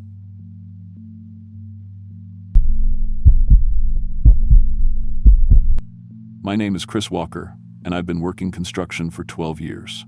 Started right out of high school, learned everything from my old man who did concrete his whole life. I know how to swing a hammer, read blueprints, and work 16-hour days when the job needs it. I've built everything from strip malls to apartment complexes across Washington state. But what happened during my hunting trip last October changed everything I thought I knew about hunger. I can still taste the blood in my mouth when I think about it. The divorce papers came through on a Wednesday. Sarah took the house, the dog, even my good truck. Left me with my old pickup, some tools, and a bank account that barely covered a studio apartment in Tacoma. 31 years old and starting over from nothing. My buddy Jake at the job site kept telling me to take some time off. "You look like hell, Chris," he'd say during lunch breaks. "When's the last time you did something for yourself?" I'd been saving vacation days for a family trip that would never happen now. Had my hunting license, my gear, and nothing but an empty apartment to go back to. So I loaded up my truck with my 30-06 camping equipment and enough food for a week. Figured I'd head up to the Olympic Peninsula, maybe bag an elk, prove to myself I could still do something right. The GPS in my truck was older than dirt, but it had always gotten me to job sites before. I punched in the coordinates for the hunting area I'd researched online, supposed to be good elk country, plenty of public land. The drive started normal enough. Coffee, classic rock, October rain on the windshield. About 3 hours in, somewhere past Olympia, the GPS started acting weird. The screen flickered, then showed me taking exits that didn't exist. I tried restarting it, but the thing kept insisting. I turned left onto Forest Service roads that my map said were closed. I should have turned around right there. Instead, I followed the GPS down a narrow gravel road that cut through thick pine forest. No cell service, no other vehicles, just trees pressing in on both sides like they were trying to swallow the road. The GPS finally beeped and announced, "You have arrived at your destination." I was in the middle of nowhere. No hunting area markers, no campsites. Just a cluster of old wooden buildings that looked like they'd been abandoned for decades. Rotting porches, broken windows, weeds growing through the foundations. A rusted sign half hidden by blackberry bushes read, "Hunger Flats, Pop, 0, Ghost Town, Great." But it was getting dark, and I'd driven too far to turn back. The buildings might be falling apart, but they'd block the wind. I could set up camp in one of the better-looking ones, start hunting at dawn. How bad could it be? I chose a building that used to be a general store. The roof looked solid, and there was space for my sleeping bag behind the old counter. I got my camp set up just as full darkness hit. Made some dinner on my camp stove, canned chili and crackers. Nothing fancy, but it tasted good after the long drive. That's when I heard something moving outside.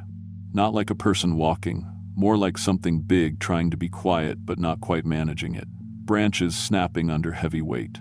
I grabbed my rifle and a flashlight, stepped onto the porch. "Hello?" I called out. "Anyone there?" The sound stopped. I swept the flashlight beam across the tree line, but all I saw were pine trunks and shadows.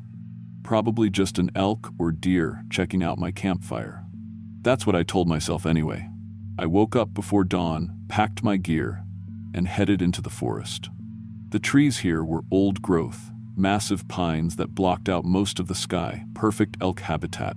I found a game trail about half a mile from camp and set up to wait. The elk came just after sunrise. Big bull, probably 600 pounds, clean shot through the neck, dropped him, right there. I felt good for the first time in months, like maybe I could still do something right. I field dressed the elk, hung the quarters to cool, and hauled the first load back to camp. Cooked up some backstrap on my camp stove for lunch. Meat looked perfect. Dark red, marbled with fat. Should have tasted amazing, but it didn't. Tasted wrong somehow, like cardboard soaked in iron. I choked down a few bites, but my stomach felt empty. Emptier than before I'd eaten. Like the meat had made me hungrier instead of full. Figured maybe I was just tired. Stress can mess with your appetite, right? I'd feel better after a good night's sleep. I was packing away the cooking gear when I saw him. Tall guy, maybe 6'5", standing at the edge of the clearing. Pale skin, dark hair, wearing hunting clothes that looked expensive. He just appeared there, like he'd walked out of the forest without making a sound. "Good shooting," he said. His voice was quiet, but it carried across the clearing, like he was standing right next to me. "Thanks," I said. My rifle was leaning against a tree about 10 feet away. Too far if this guy turned out to be trouble. "You hunting out here too?" He smiled. His teeth looked too big for his mouth. "You could say that. Name's David. I've been watching you since yesterday." That made my skin crawl, but I kept my voice steady. "Watching me? This is good hunting country," David said. He was walking closer now, hands in his pockets. "But you're hunting the wrong game." "What do you mean?" "Elk, deer, rabbit, that's all just practice, kid stuff." He stopped about 20 feet away. Up close, his skin looked almost gray, and his eyes were too dark. Like there was nothing behind them. "There's better game in those old buildings, more challenging." I didn't like where this was going. What kind of game? The kind that used to be human. The words hit me like cold water. This guy was either crazy or dangerous. Maybe both. I took a step toward my rifle. "I think you should leave." David laughed. It sounded like wind through dead trees. "You're not ready yet. But you will be. The hunger always wins in the end." When I looked up from grabbing my rifle, he was gone. Just vanished back into the trees like smoke. I should have packed up right then. Should have thrown everything in my truck and driven straight back to Tacoma. But the rational part of my brain kicked in. Stressed out construction worker meets weird local hunter in the woods. Guy was probably just trying to scare the city boy, some backwoods hazing ritual. Besides, I had a whole elk to process. Meat I'd paid good money to hunt. Sarah always said I was too stubborn to know when to quit. That night, I couldn't sleep. Every time I closed my eyes, I kept thinking about what David had said. The kind that used to be human. What did that even mean? Around midnight, I gave up and took my flashlight. Outside. Maybe some fresh air would clear my head. The moon was bright enough that I could see the other buildings clearly. Most were just empty shells, but one of them looked like it used to be a house, had something hanging from the porch rafters. I walked over to check it out. It was meat, hanging in strips like jerky, but the wrong color. Too pale. And the smell. I've gutted hundreds of animals over the years. Know what fresh meat smells like, what spoiled meat smells like. This was different. Sweet and rotten at the same time, like flowers left too long in water. But underneath that smell was something else. Something that made my mouth water. I reached out to touch one of the strips before I realized what I was doing. Jerked my hand back like I'd been burned. What was wrong with me? This was obviously bad meat, probably from some animal that had died of disease. But I couldn't stop staring at it, couldn't stop breathing in that smell. My stomach, cramped with hunger, sharp, twisting pain like I hadn't eaten in days. But that was impossible. I'd had dinner just a few hours ago. I backed away from the porch and went back to my sleeping bag. Tried to ignore the hunger, but it kept getting worse. Like something was eating me from the inside. Around 3 a.m., I couldn't take it anymore. I went back to the hanging meat. Just a small piece, just to make the hunger stop. The moment it hit my tongue, everything changed. The taste was incredible, rich and complex, like the best steak I'd ever had, but 100 times better. Every cell in my body screamed, yes, this was what I'd been missing. What I'd always been missing. I ate the whole strip, then another, then another. By dawn, I'd eaten everything that was hanging there. I woke up on the porch floor, sunlight burning my eyes. My mouth tasted like copper pennies. There was dried blood under my fingernails. The hunger was gone, but something else had taken its place.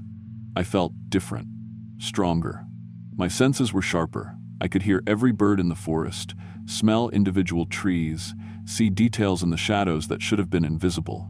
And when I looked at my hands, my fingernails had grown into points, sharp enough to cut skin. I stumbled back to my camp and dug out the little mirror from my shaving kit. My teeth looked wrong. The canines were longer, sharper, filed to points like some kind of animal. That should have scared me, should have sent me running for my truck, but all I felt was hungry. The meat from last night had taken the edge off, but now I wanted more, needed more. The elk meat I'd hung up yesterday looked disgusting now, gray and lifeless, like chewing cardboard. But when I thought about the meat from the porch, about finding more like it, my mouth watered. That's when I heard the voices. A family had set up camp about a mile south of the ghost town. Dad, Mom, 2 kids, I could hear them, talking around their campfire, could smell the bacon they were cooking for breakfast. But underneath those normal smells was something else. The smell of their skin, their blood. I grabbed my rifle and started walking toward their camp, not because I planned to hurt them, just to look, to get closer to that smell. But when I saw them through the trees, the little girl laughing at something her dad said, the mom braiding her hair, all I could think about was how tender they looked, how easy it would be to. I forced myself to turn around and walk away. This was insane. I was thinking about hurting innocent people, about eating them. But the hunger followed me back to camp, got stronger with every step. That night, David came back. "You ate it," he said. It wasn't a question. I was sitting by my dead campfire, trying not to think about the family down the trail. What was it? Same thing you're becoming. He sat down across from me like we were old friends. Feels good, doesn't it?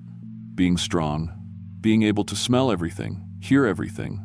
I don't understand what's happening to me. Of course, you don't. You're new. David pulled out what looked like a piece of jerky and started chewing it. Been about 30 years since I ate my first taste. Used to be a logger, worked these forests, got snowed in one winter, ran out of food, found my partner frozen in his sleeping bag. He took another bite. In the moonlight, I could see it wasn't beef jerky. Didn't mean to eat him at first, just a little bite to stay alive. But once you cross that line, he shrugged. There's no going back. The hunger never stops. Regular food tastes like dirt. Only one thing that satisfies it now, human flesh. Fresh is best. But the dried stuff works too. He gestured toward the building where I'd found the hanging meat. I keep a supply there. Never know when another traveler's gonna get lost out here. I should have been horrified. Should have grabbed my rifle and shot him right there. But instead I asked, how many? Lost count after 50. Hunters, hikers, families on camping trips. Even got a few park rangers. His smile showed those filed teeth again. The smart ones leave when they see the ghost town. The stubborn ones stay and set up camp. Like me, like you, though you're the first one who found the meat on his own. Usually takes more convincing. The hunger twisted in my stomach, sharp and demanding. I thought about the family down the trail again, about how quiet the forest would be afterward.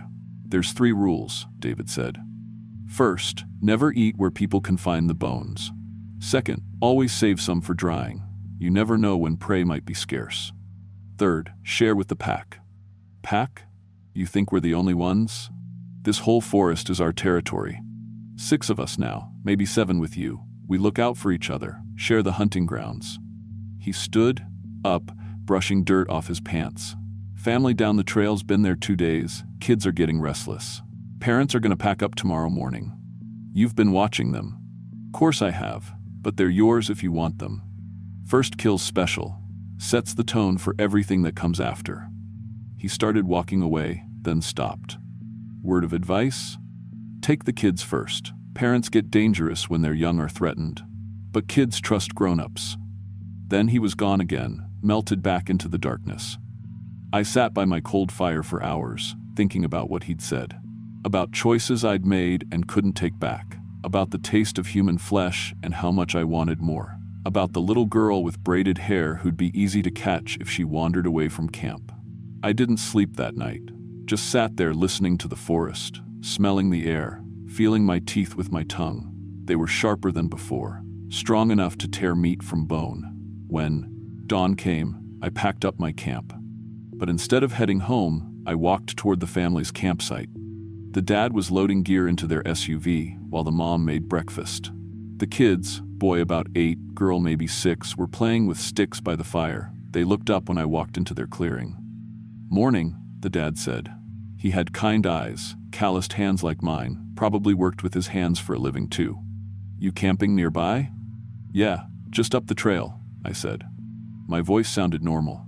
Human. Beautiful country out here, sure is. Kids wanted to see a real ghost town, found some old buildings about a mile north. Hunger Flats, I said. Interesting history.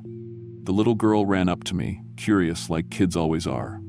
Are you a cowboy? She asked. You look like a cowboy. Construction worker, I told her. But I hunt sometimes. What do you hunt? The boy asked.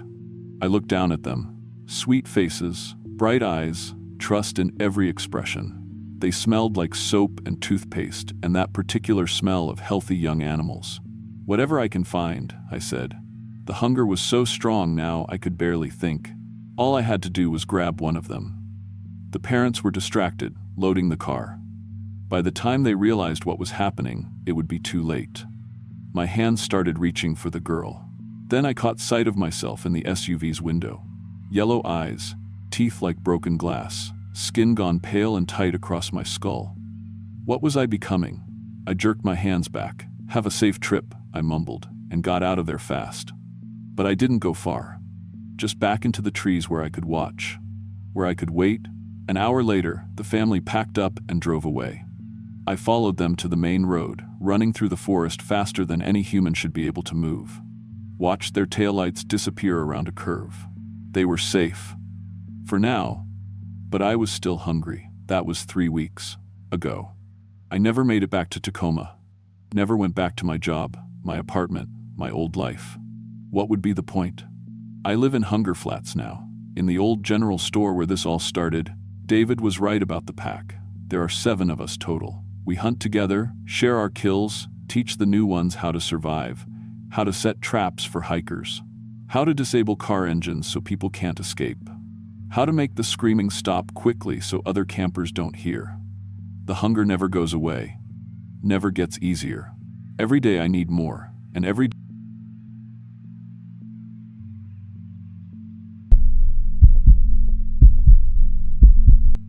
My name is Janet Mills, and I've been working night shifts at gas stations for about 6 years now. Started when I was 18, right out of high school.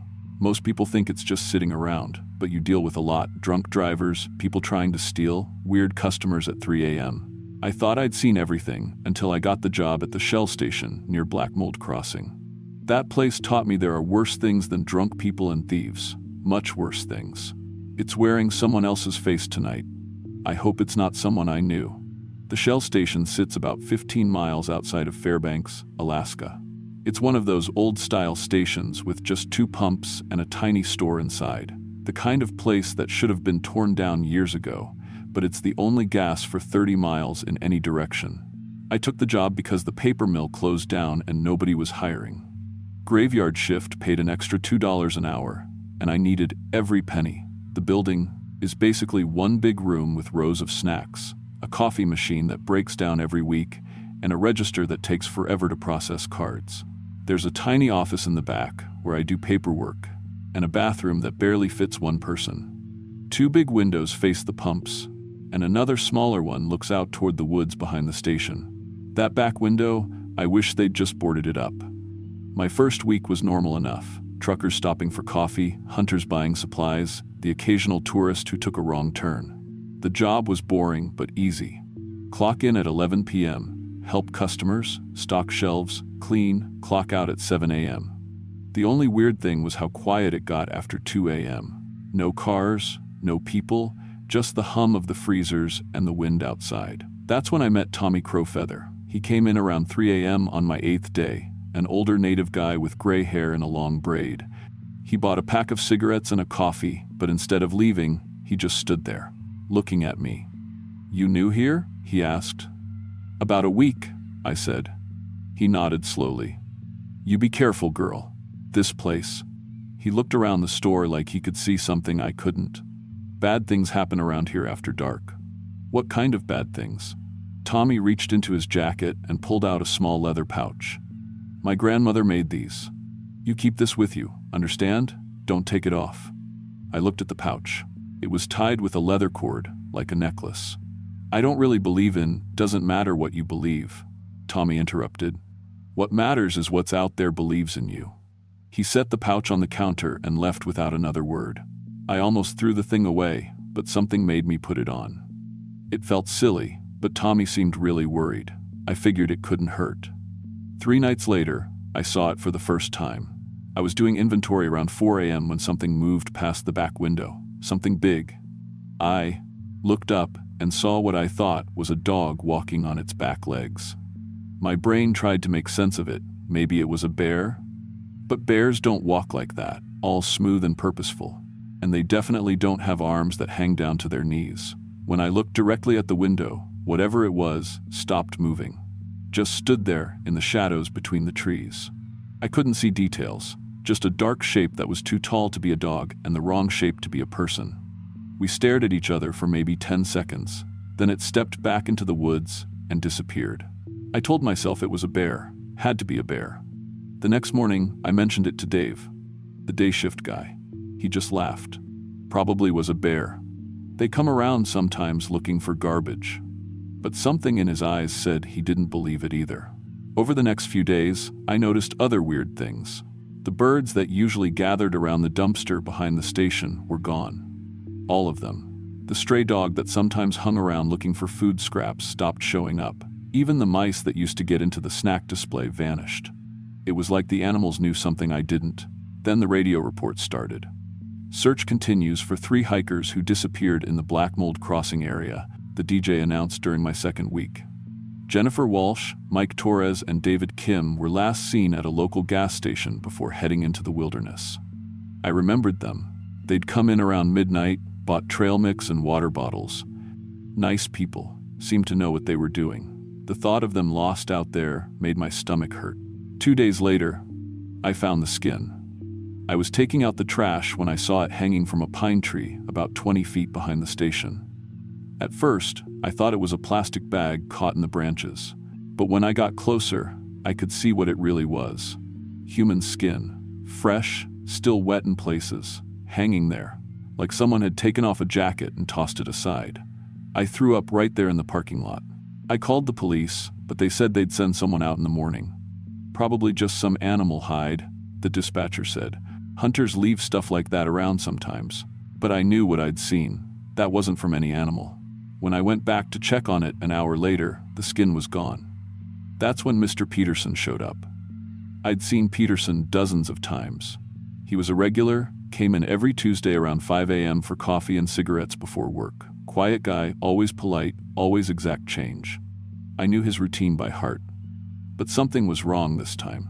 He moved too smoothly, like he was floating instead of walking. His head turned a little too far when he looked around. And his eyes, they were too focused, too aware, like he was studying everything instead of just seeing it. "Good morning, Janet," he said, and his voice was perfect. Exactly how Peterson always sounded. "Morning, Mr. Peterson," I said, but my hand found the leather pouch around my neck.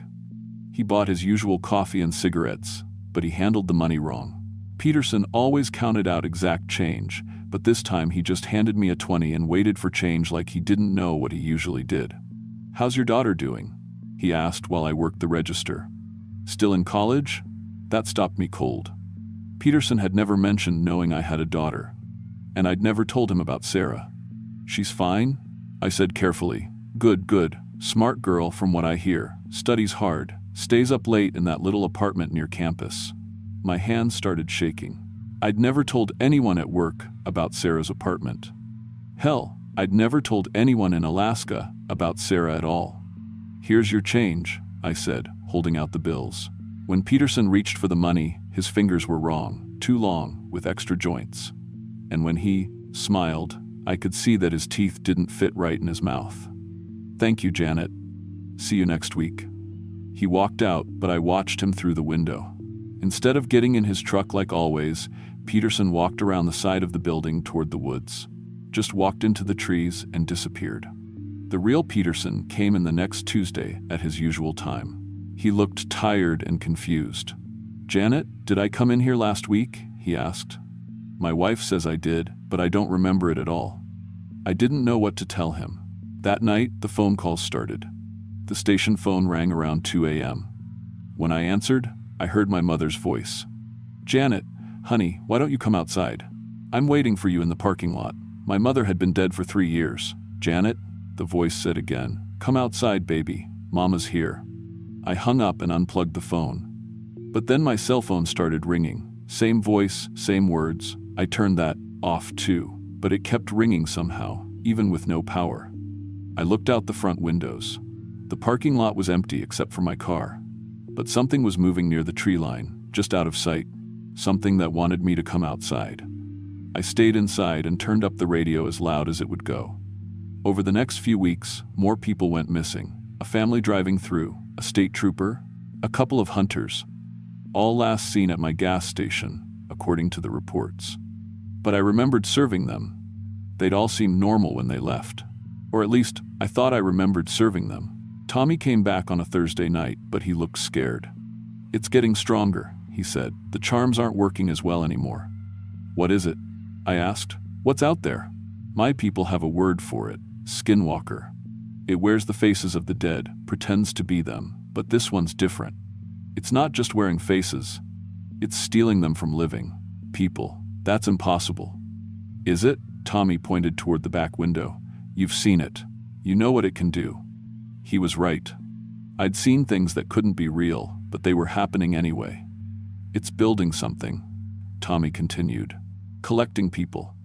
Soon it won't just be one creature out there." "What are you saying?" "I'm saying you need to quit this job and get as far from here as possible." But I couldn't quit. I needed the money, and jobs were hard to find. Besides, if I left, who would warn the next person? That weekend, Sheriff Martinez came in around midnight. I'd seen him before.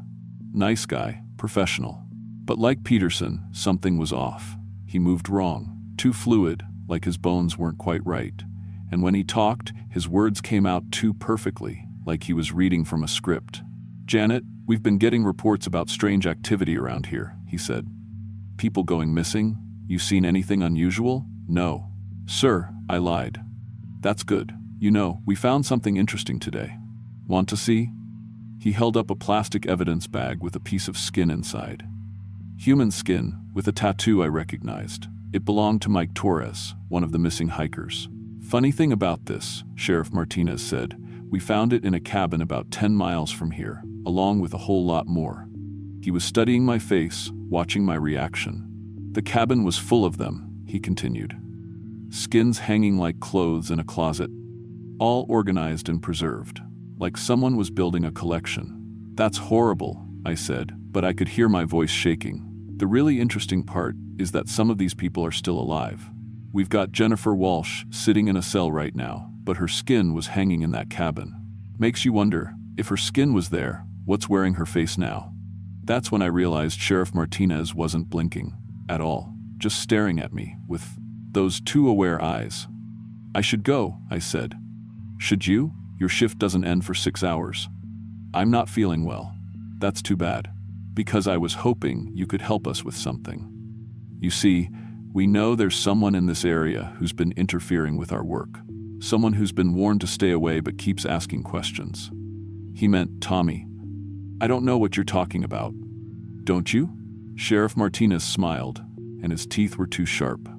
We found his truck this morning, empty. But don't worry, he'll be joining our collection soon enough. I reached for my phone to call 911, but he shook his head. I wouldn't do that if I were you. After all, who do you think would answer that call? He was right. If they'd gotten to the sheriff, they could have gotten to anyone. The thing is, Janet, we've been watching you. You're perfect for what we need. Young, healthy, good bone structure. Your skin would fit many of us very nicely. That's when I ran. I bolted toward the back door, but it was locked. I fumbled with the keys while Sheriff Martinez walked calmly toward me. There's nowhere to go, Janet. We own this whole area now. Every person you might run to, every place you might hide, we're already there. I finally got the door open and ran into the woods behind the station. I could hear him following, but he wasn't hurrying, like he knew I couldn't get away. The trees were thick and it was too dark to see much, but I kept running. Branches scratched my face and arms, but I didn't stop. I just had to get away from that thing wearing Sheriff Martinez's face. I don't know how long I ran, but eventually I came to a clearing. In the middle was a small cabin I'd never seen before, even though I'd lived in this area my whole life. The door was open. Inside, I found them. Dozens of human skins hanging on racks like clothing in a department store. All of them preserved perfectly, ready to wear. I recognized some of the faces, the missing hikers, the state trooper, people from town I hadn't seen in a while, but the worst part was seeing my own face hanging there too. My skin, somehow removed and preserved, waiting for something to put it on. How was that possible? I was still wearing my skin. I could feel it, wasn't I? I looked at my hands. They looked normal, but suddenly, I couldn't remember getting dressed that morning. Couldn't remember driving to work. Couldn't remember anything before arriving at the station. What if I wasn't Janet Mills at all? What if I was something else wearing her face? I heard footsteps outside the cabin. Slow, deliberate footsteps. Janet, Sheriff Martinez's voice called. Come out, it's time to go home. But how could I go home? I didn't know who I really was anymore. I hid in the cabin until morning, but when the sun came up, everything was different. The cabin was gone. The skins were gone. I was standing in an empty clearing with no idea how I'd gotten there. When I made it back to the gas station, the day shift guy was there. Where the hell have you been? Dave asked. You were supposed to close up 6 hours ago. I was here all night. I said, no, you weren't. I found the place unlocked, lights on, register open. What happened? I tried to explain, but the words didn't make sense even to me. Dave just looked at me like I was crazy. Look, maybe you should take a few days off, he said. You seem stressed. I quit that day, packed up my apartment and moved to Anchorage. Got a job at a 24-hour diner, day shift only. I told myself I was safe in the city, that whatever was in the woods around Black Mold Crossing couldn't follow me. But sometimes, late at night, I catch my reflection in a window and wonder if the face looking back is really mine. Sometimes I touch the leather pouch Tommy gave me and remember that I never found his body. And sometimes, when a customer orders coffee and their voice sounds just a little too perfect, I wonder if they're really human at all.